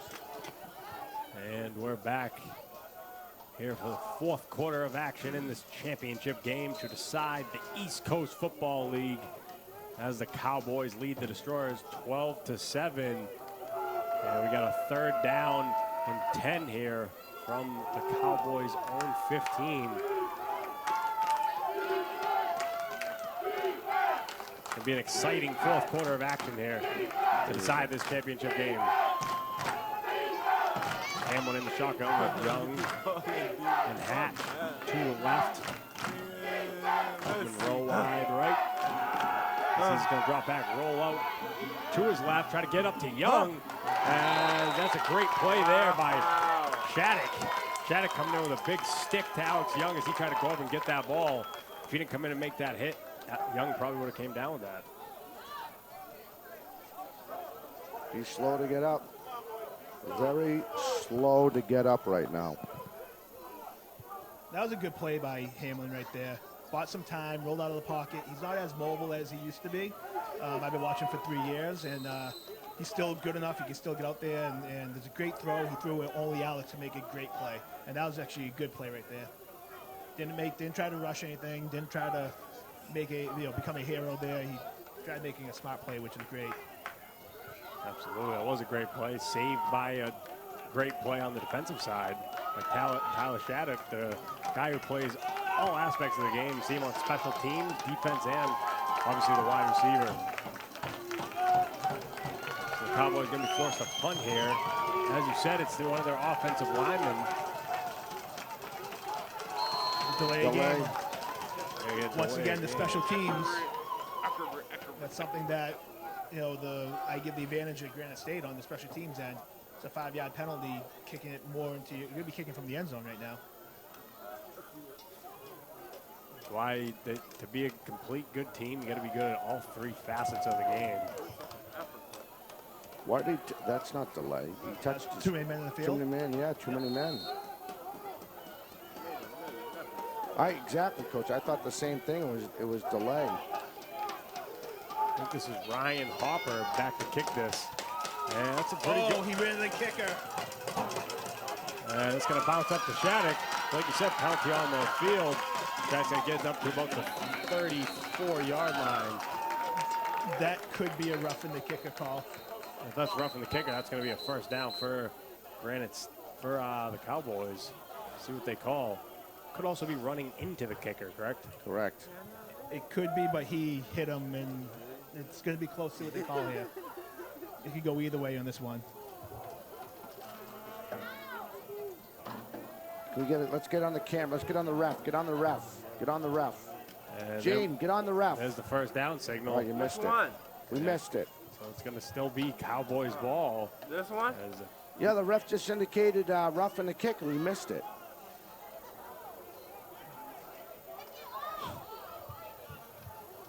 The one that's lining Get up off your phone. Huh? You're working. Get off your phone. the one that's lining up the ball, right? The kicker. So costly mistake here for the Destroyers, as in I the got fourth that quarter one. here, especially all these penalties going to be I got magnified. both. Yeah, that is their 40th penalty yard. Wow. For Granite State just in the second half. How many in the first half? 70 total. They have 30 in the first half. And that's not including the offsetting personal fouls that they've had. Now, as you know, I mean, with the punt return, they would have had the ball at the 35-yard line. So, I mean, so costly there. That is so costly to the Destroyers. Now Hamlin going to have another shot here. And going to have Hatch come in motion. Going to hand it to him on the end around as he's looking to get to the outside. And goes out of bounds at about the 29, 28-yard line. See what the spot is. Looks like the 28. He made something out of nothing on that burst of that second cut he made. Ended up getting a gain of 3. And Hatch again he's a stud. He's a great runner, and he kind of gets overlooked with this Cowboys team because they have so many great athletes that. Like Hatch is he's amazing athlete out there, but he's probably the third best athlete on this offense. And it's imagine that. Yeah, imagine maybe fourth. I mean, it's with Sylvester too. They got some really good talent. Good problem to have if you're the Cowboys. Gene, go to your right. Now you'll have Alex Young wide left with Hatch in the slot, LePray and Monroe to the right. Sylvester in the backfield. Hatch going to take the snap. And that ball is just a bad snap. And he's going to get taken down in the backfield. That's Cushman again. By Cushman. But give that sack and assist from the center of the Cowboys. That's something watching the Cowboys all year that happens 2 or 3 times a game. And it's something I think that they got to work on in the offseason as well to become a more dominant team that they've been. Looks like third and about 14 now. Once again, with a team like this, 3rd and 14 can be easy to get sometimes. Unless it's fourth. I mean, anything below 20 yards is gettable for both these teams. Yeah. On one strike. Although it's interesting going trips to the short side of the field, leaving this Marquise Monroe in this. Yep. They're trying to isolate him over here, maybe running a deep out. It'll be interesting to see this. He's just going to throw it up to him. There's Monroe, and he's going to get behind the defender. He's going to make the catch out to about the 40-yard line of the Destroyers. No flags, too. And that's just something you call, I'm going to throw it to my guy, and he's going to beat your guy. I'm not even going to lie. That was, once again, a 44-yard pass reception. Just keeping the pace. Just keeping pace. That's his average. Long coverage, no safety. I knew something was tricky. When you see the trips to the short side, he was open the wide side of the field. Coach, something was up there. You called that. That was a great call. That was awesome. That was a good throw by Hamlin too. You've seen him shortchange some of these throws have gotten intercepted and batted down, but he got all of that one. He showed off all of his arm on that one. As Monroe gets behind the defender and makes a huge grab. What a great burst of speed too. Yeah, he's special out there on the outside. Man. This Cowboys team has some really great athletes, really special year this year for them. Now we're gonna have the ball at the 37-yard line. Hamlin, a bad snap, and it turns into a direct snap to Sylvester. He tries to get something, because that's just a bad snap by the center, and that's 2 times as you see Hamlin very upset right now. Looks like offsides defense. Hamlin being very vocal right now with the center. As I said, 2 or 3 times a game. This is probably the 4th time he's done this game here. But there's a penalty. Yeah, got offsides. Offsides on the defense. The small things I get to notice. It's funny how the first half of this game, the Cowboys were shooting themselves with penalties. Yeah. In the second half of the game, the Destroyers now. It's just funny how a tale of 2 halves, how it happens like great that. Point. Great point. I mean, exactly. That was the Cowboys' MO in the first half, penalties, and now, like you just said, halfway, getting 3/4 away through the 4th quarter, and penalties for the Destroyers. You gotta have a feeling this game's gonna come down, like we talked about. It's gonna come down to a mistake because so much talent on both sides of the ball. It's gonna come down to some type of mistake or turnover. Hamlin shotgun. And he's gonna hand it off to Sylvester. He's gonna drop it, and there it is. Ball pops out. Sylvester as the Granite State Destroyers get on that one. So just like that, Granite State Destroyers ball. And that is Aaron Davis. I told you to watch out for him pregame. Yeah. He came right off that edge, darted in, read that play perfectly, popped that ball loose. Amazing play on that team. I think he took a bite out of the ball, Coach. He definitely bit that ball. And Davis has his second, well, he has a forced fumble today and a fumble recovery. Yep. I'm not sure who recovered that one, but what a momentum change. Sudden change right now. It's going to be interesting to see how the Cowboys react. And they got 9 minutes. They're at almost at the 9-minute mark. They got plenty of clock to work with here in this 4th quarter. Just goes to how much this game has. The talent, the momentum has been shifting back and forth constantly. And back to the Destroyers now. Junior Brown's going to hand that off to Lattimore. He's going to pop that one back outside, look to get some space. He's going to try to get all the way to the left side of the field. So he's going to get a gain about 5. That was a long 5 yards, guys. Actually, might have been 6. Yeah, I would say you got 6. Long 6.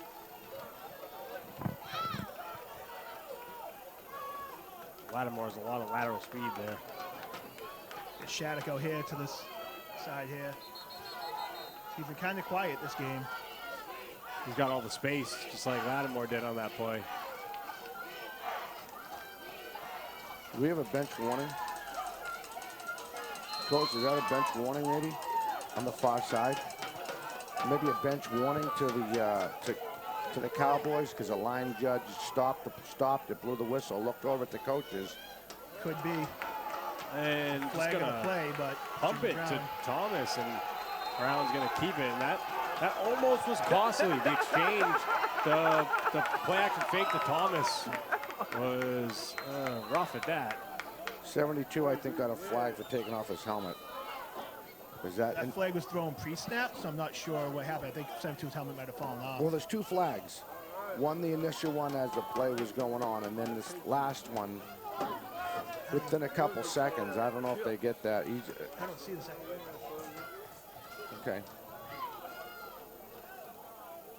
I don't think he asked him what his mother's favorite recipe was. I know that much. It's this reflection in the window. It's hard for me to see the other flag. Oh, yeah. Let's zoom in on the official. Gino, zoom in on the... Gino! Yeah. Gene, zoom in on the official so we can get the penalty. The white hat. So he's going to be on the Cowboys. Try to get him, Gino, try to get him in the center of the picture. Yep. Oh.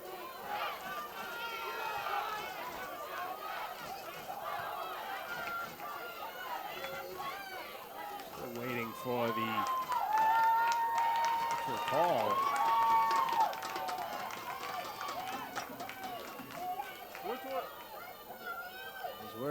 We got 8 minutes left in this game.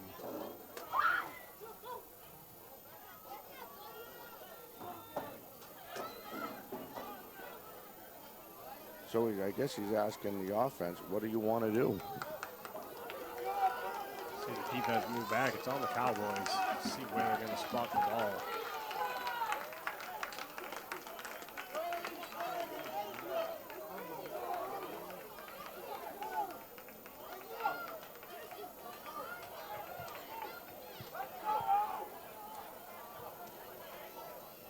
Long break in action here. All right, here's the official. Offsides defense declined. Unsportsmanlike accepted. Accepted that one, so that's a 15-yard penalty, correct? Yeah. All the way down to the 38 of Rhode Island. Now here comes the Destroyers in Rhode Island territory. And we have another whistle, another stoppage in play before we even ran a play. Now this feels like a big game with all the stoppages in play. This is what you see now in sports. I get everything correct, and I mean, I don't mind it as a fan, but sometimes watching it does aggravate me a little bit. I mean, I just think they get too. Some guys are so easily provoked, which I was trying to spit out of my mouth in the beginning of the first half of our second half of our broadcast. But here we go. We're gonna have Junior Brown in the shotgun with Thomas to the left, Lattimore to the right, no whack in the slot to the right, and Shattuck wide right. Just gonna hand it off to Thomas. They get up to about the 32-yard line.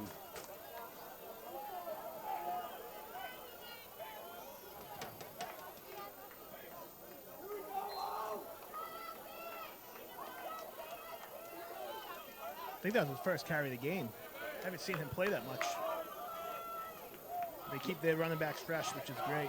Yeah, it's been, I mean, they had Garcia come in, Lattimore, and now they have Thomas. Like I talked about that pregame. They got 3 backs that they, as you know, work in, and they all are effective.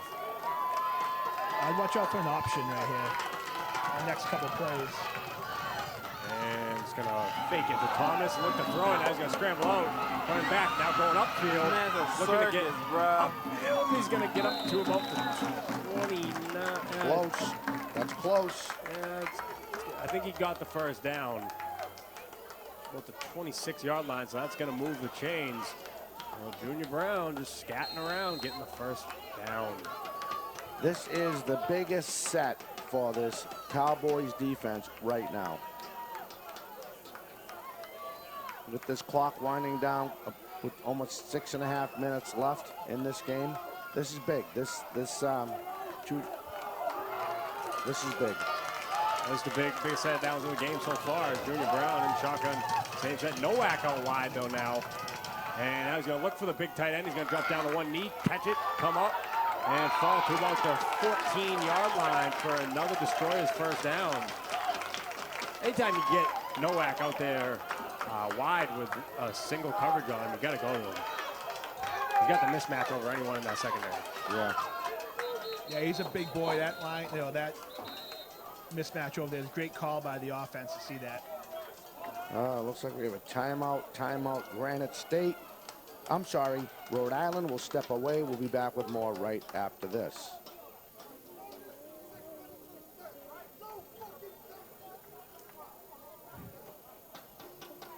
Yep.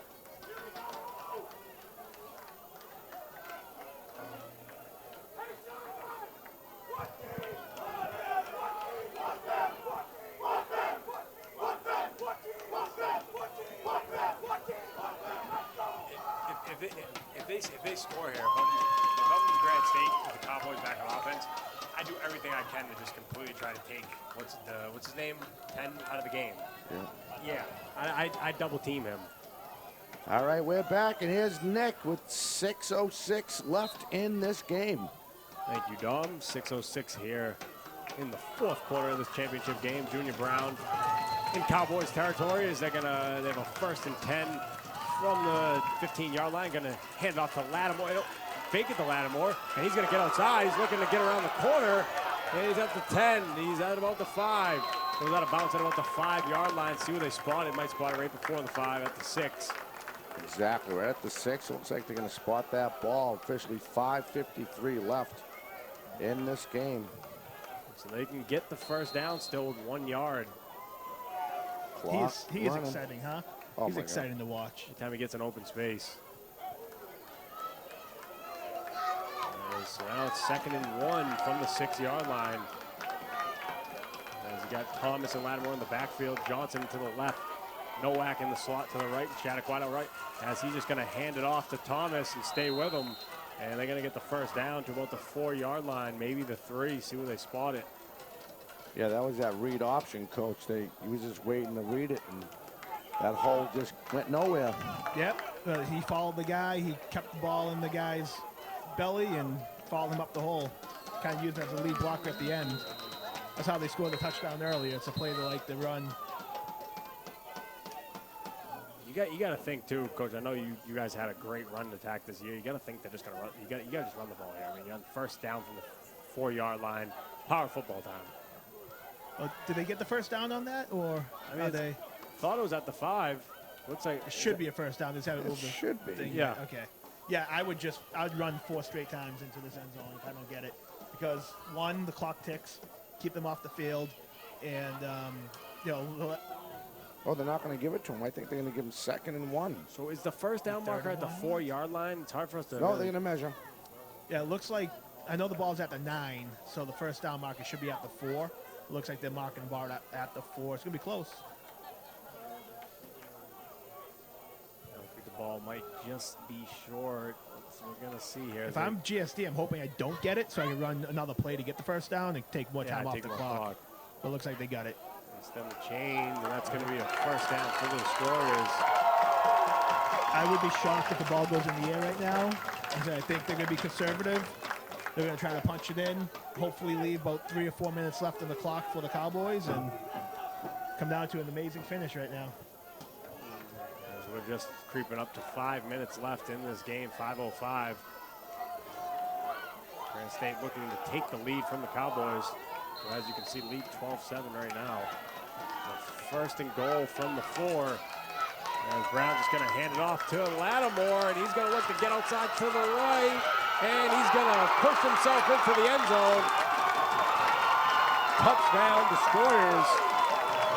As Lattimore just takes that one out and uses his speed to get out to the corner and dive into the end zone. But Granite State can take a 13-12 lead over the Cowboys. They took a huge advantage on that fumble. They got that turnover, marched it right down the field. So good for them. That's what that usually goes to show to win football games when you score on your turnovers. Yeah, that's what they did here in a huge moment. Taking the lead 13-12. Manny Lattimore. Now he's going to try to kick the extra point. With Chris Delory trying to make it a 2-point game. As you know, I would probably go for 2 right here. They don't have a kicker. If they do happen to score, you go for 2 and you get it. You make it a 3-point game, so you're still a field goal away. And I think they're going to go with that strategy.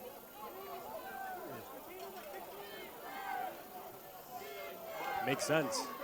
Makes complete sense here. Junior Brown is going to drop back, try to throw it up to Johnson in the corner.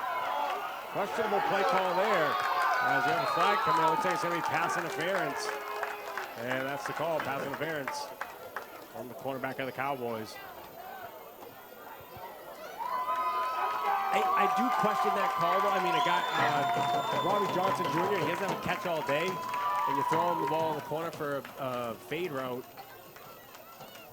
Yeah, I mean, it's a gamble play you're going to run where you've been running the ball on average, getting 3-4 yards every play. I probably would have ran it, but also you got to think the defense is expecting a run.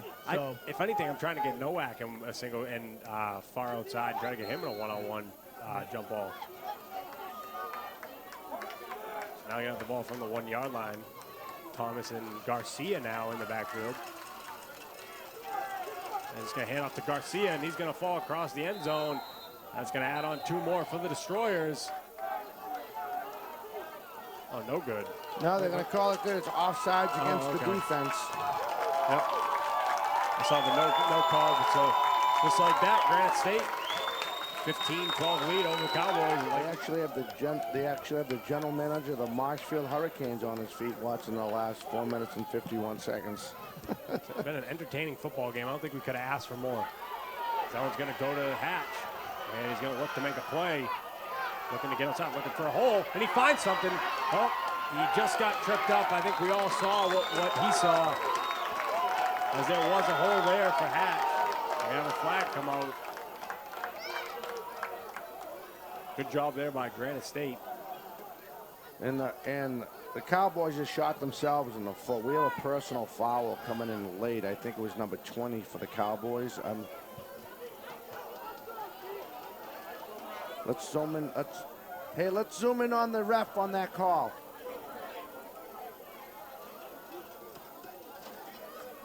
Right now, the ball's at the 34. Yeah, unsportsmanlike against Rhode Island. That's going to bring it back to the 19-yard line. Actually, to the 14. As the Granite State Destroyers crowd, they got them back in the game now, leading with 4 minutes and 38 seconds left in this East Coast Football League Championship game. This one's for all the marbles. Here we go with 4:38 left. Let's start this from the 14-yard line. Hatch in the backfield with Sylvester to the left. Monroe out to the left. LePray out to the left. To the right, Peyton Young. Take the snap. Draw back. Look for Monroe, and that's going to be over the head of Monroe. A little miscommunication there by Hamlin and Monroe. Coach, would you go back to the well like you did in that one big 43-yard play? And you go man on man. You take another shot. On the touchdown play or the other one, man-to-man trips. I mean, I probably getting him man-to-man on this guy. He might have the better matchup, and I wouldn't do it right now. But eventually, if it's 3rd and long or something, I would definitely go back to that and just say my guy's better than your guy. Right. And they proved that once. Haven't heard much from Alex Young here in the second half. And they are isolating Marquine over here down low, but they're keeping his safety over top on him now, so it'll be interesting to see. So Monroe by himself to the left. 3 wide receivers set to the right. Fester in the backfield. That's just going to be a high snap. It's over the head of Hamlin. He's going to fall down at about the 1-yard line. So another one of those costly snaps. As you said, Coach Fazzetti, 2 or 3 times a game, there's the 3rd one, and that's the most costly. That is the most costly. What Granite State did is they put a nose guard on the center to hopefully distract him. I wonder if that had anything to do with the guy snapping, because it's hard enough to snap the ball. When you get a guy breathing down your neck snapping it, it can be a little bit more intense.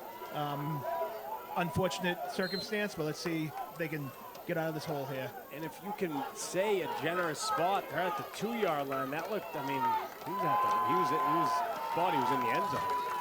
I agree. But so, I mean. Forward progress. Yeah. Forward progress. Yeah, so now they're going to have to go 98 yards. 3rd down and 25. Coming up on the 3.5 mark here in the 4th quarter. Hamlin in his own end zone. Sylvester to the left. And looks like we're gonna have a timeout. Granite State.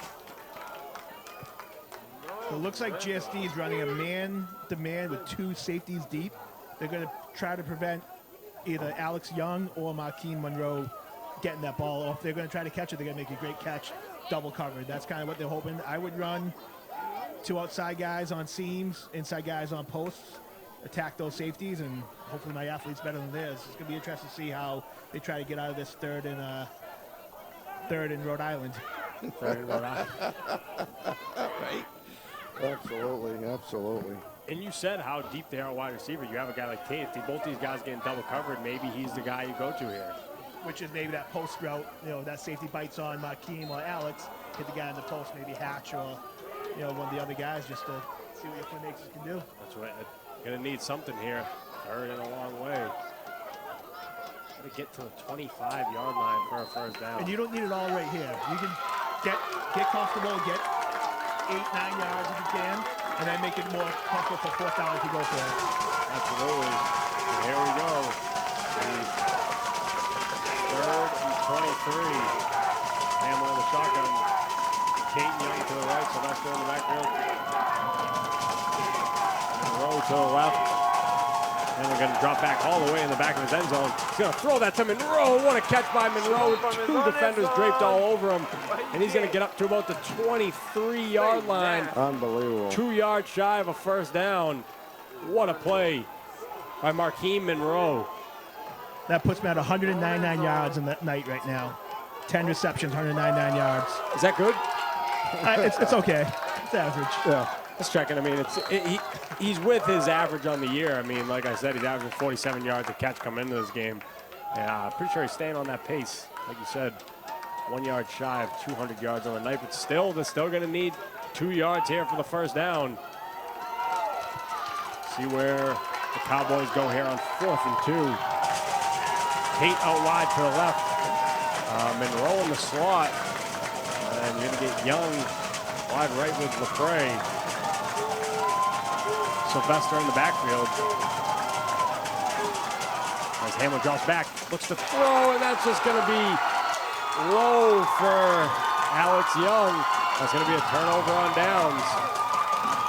On a 4th and 1, I know you want to throw the ball. I know you get your best athletes, but they had a 3-man front with 2 linebackers, 5-on-5. Either QB draw, hand the ball off. It's so much easier to second guess them in the booth. I know people probably think when I'm coaching, so but I would have probably ran that ball just to get that 1 yard. And I mean, it's not like you have like a scat back or a guy who's going to run laterally. Sylvester's been running up, getting upfield, hitting those holes, getting positive yardage probably every time he's carried the ball. So we'll see what goes on here with 2:25 left. I'm sure how many timeouts the Cowboys have. 2 timeouts left and still the 2-minute warning. So could get the ball back here. But the Destroyers in field goal range. Not like that matters to the Cowboys, as even a field goal would put them up by 6.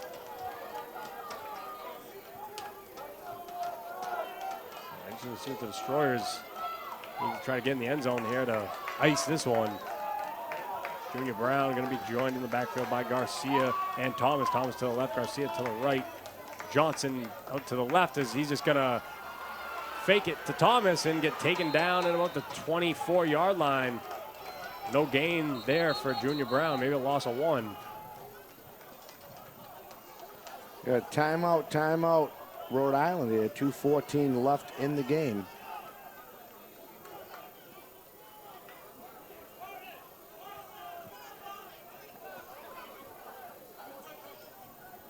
Job there by the Cowboys to 1-yard loss.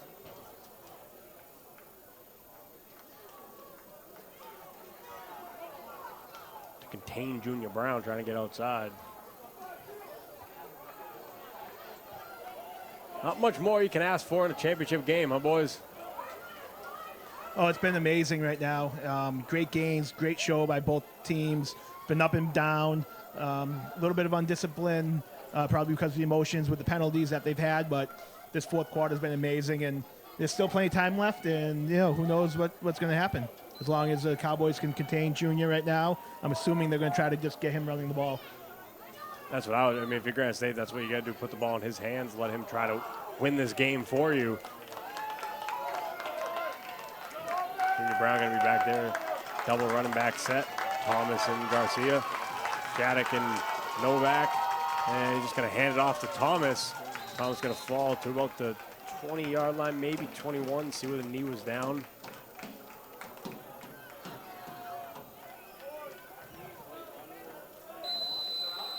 Two-minute warning. So 21-yard line. So we're going to have to get to the 13. So we're going to have 3rd and 8. So now we got 2-minute warning, like you said, Don. One timeout left for the Cowboys. It's a big play right now. They need to stop them here. They're probably, I would go for it on 4th down, knowing you might be able to kick a field goal, knowing that they have to get a 2-point conversion. And it's going to hand it off to Garcia. He's going to fall to about the 18-yard line. Well, still going to be 5 yards short, so decision here for Coach Scott LeBrecht. Yeah, it's going to be interesting what Coach LeBrecht does here. It looks like they're going to go for it. So just going to try to get your guys to get there. Just got to believe it's going to be in Junior Brown's hands. I wouldn't be surprised if they try to do what I call a freeze play, get them to jump off sides and call timeout with 1 second left. Let the clock tick all the way down. Granite State is 1:20 seconds left to becoming the 2019 East Coast Football League champions here in 2019. And we have a whistle.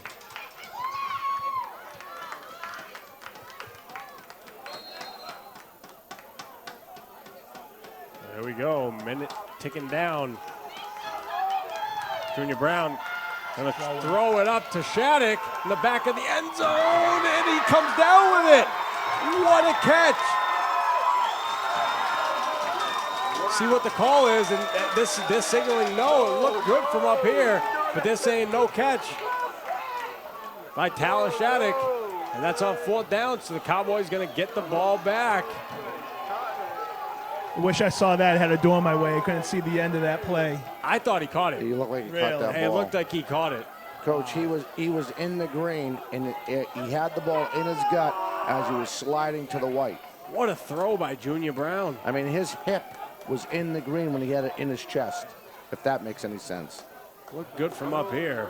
Absolutely. That's 2 controversial plays on that end of the end zone, that end of the field.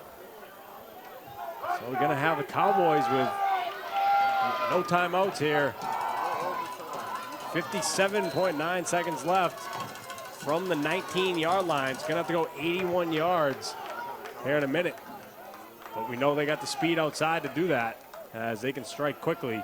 You got to believe the Destroyers are going to zone in on Monroe here and say, do not let him behind you. Exactly. Yeah, I expect 2, maybe even 3 safeties playing deep right now. Get your best athletes on the field. Do not let them get anything cheap. As they got 3 wide receivers out there to the left. What does this look like? A screen formation over here to the left.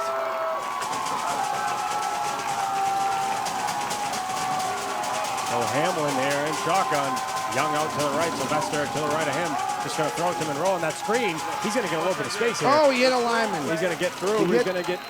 Oh, he hit that. I'm sorry. He hit that pulling guard. Sorry about that. He had it too if that didn't happen. Oh, man, he did. You see that, Coach? Hurry up. 43 seconds, yeah. Monroe at the 27-yard line here. The clock is ticking down. 38-37. Hamlin in the shotgun. Going to get too much out time to the left here. Clock is running and running and running. You're going to snap the ball if you're Hamlin. Hamlin going to get it from the shotgun. He's looking for Young, and that's going to be offensive. It looks like an offensive pass interference to me. Young grabbed. Safety and corner just ate each other. I mean, they full speed went into each other. That was way too much time on the field. They just wasted about 15 seconds. I was thinking the same thing. Should have snapped the ball quicker.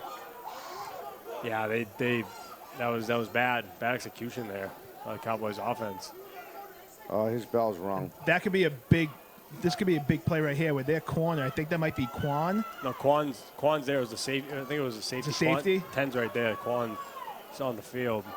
But that's a guy that 28. That's a guy that could cover 20. Yeah, so he needs to come off for a play, right? 28 has to come off for a play. Don't be afraid to have them attack that side. 28 was the kid who's coming off. They put him up. Here comes deep ball to Makeem over here down low. That's Vinny Frasco. So Hamlin in the shotgun, Sylvester to the left. You're going to have Monroe, Young, and Tate all over to the right. As Hamlin winding up. Going to throw that one to Monroe, and he drops it. He drops it. Monroe dropped it. He's made so many contested catches tonight. That one right in his hands. Wow. That definitely would have gave them a shot to come up and spike and have a shot at the end zone. Absolutely. A few shots Well, at it's fourth down now, so you got to get a first down. This is gonna be the last play of the game. I would expect a short play to get out of bounds. Manage that clock a little better. You don't need it all right here. Oh, you see the Destroyers. They got one safety deep. Surprised they don't have more deep, but they want to prevent that first down from happening. And they're out of timeouts, correct? Yeah. Yeah, they're all out of timeouts. Throw those timeouts on defense. We got 13.8 seconds left here to decide the championship. 4th and 2. Hamlin in shotgun, Sylvester to the left. Monroe and Tate to the right. Young to the left. LaPrey in the slot to the left as we're going to get a timeout. Destroyers. Maybe trying to calm everything down. Make sure you get the right defense out there. I understand it is 4th and 2. 13 seconds left. 14 seconds left. But you just called a timeout. What they're doing, they want to make sure their defense is prepared, but that also gives the offense time to focus, understand Correct. what's going on. They might have done the Cowboys a favor, although there's only 13 seconds left. But this quarterback, these receivers, they can score from any part of the field, and I wouldn't be surprised if you see one here. I mean, you still got to go 72 yards, roughly, or 73 yards for a score. But at the same time, now you give them a chance, like you said, to regroup. But still, again, I would take those. I'd take the backers out, and I would put some speed in there. Yeah. I'm going to Monroe on a little out pattern here, right to the sideline. From the Cowboys. He's going to be wide. All right, here we go. This is it. Let's see what they do here. Hamill, an empty set. And an extra down line with 5 wide. As Hamlin takes a snap, drops back. Going to throw it up, and that's going to be tipped down by number 52 of the Granite State Destroyers. And that's going to do it here, as Granite State's just going to be able to run this one out. What an amazing game. Congratulations to Destroyers. Great year, all year. Great organization. Very happy to have them in the league, and very excited for those guys. Representing for the North Division, as I said, Granite State Destroyers' first season in the ECFL. They're going to win the championship as they spent 5 years in the NEFL. So, what a game we've had tonight. Pleasure calling it. As they're just going to be able to knee this one and run this clock out. Well, this is a good show of what this league's all about. Really hard-nosed football, 2 great teams playing. Like I said, this league has come such a long way since it started. Very happy to be a part of it. Very happy to have these organizations involved.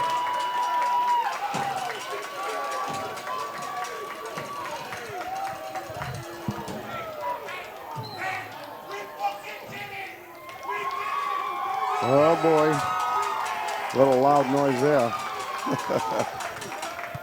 And that's going to do it as Junior Brown need that one. The clock's going to run out as the Granite State Destroyers are going to win the ECFL championship 15-12 over the Rhode Island Cowboys. What a game. I mean, guys, any final thoughts here besides what we've been saying? What a game, what a season. Well, we did talk about how it's going to come down to mistakes, and the Cowboys made plenty enough mistakes to shoot themselves in the foot. And when it came down to it was not more the penalties, but the lack of execution with under 2 minutes left in the game, Coach. Yeah, I think that was a big thing that they didn't really manage the clock well. They could have got more time, trying to go deeper when they only needed 2 yards to get a first down to get more plays. Just that bad clock management. I guarantee Hamlin and the crew, they're going to be watching the film. They're going to get better on that for next season. And just like that, for Coach John Facchetti, we have Gene on camera, Coach John Facchetti of Marshfield Hurricanes, Dom Damiano for Deep Talk Sports, Nick Capiccioni signing off for the season. Granite State Destroyers win the ECFL championship. Good night.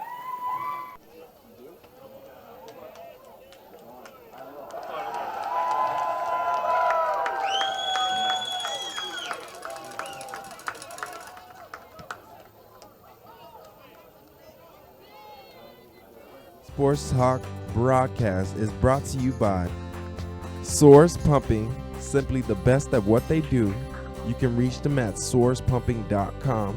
Bar and Grill of Taunton. They can be reached at medbarandgrill.com. Physical Therapy U. That can be reached at ptuclinic.com. And Clear Pond Park of Lakeville, Massachusetts. For more information, they can be reached on their Facebook page, Clear Pond Park.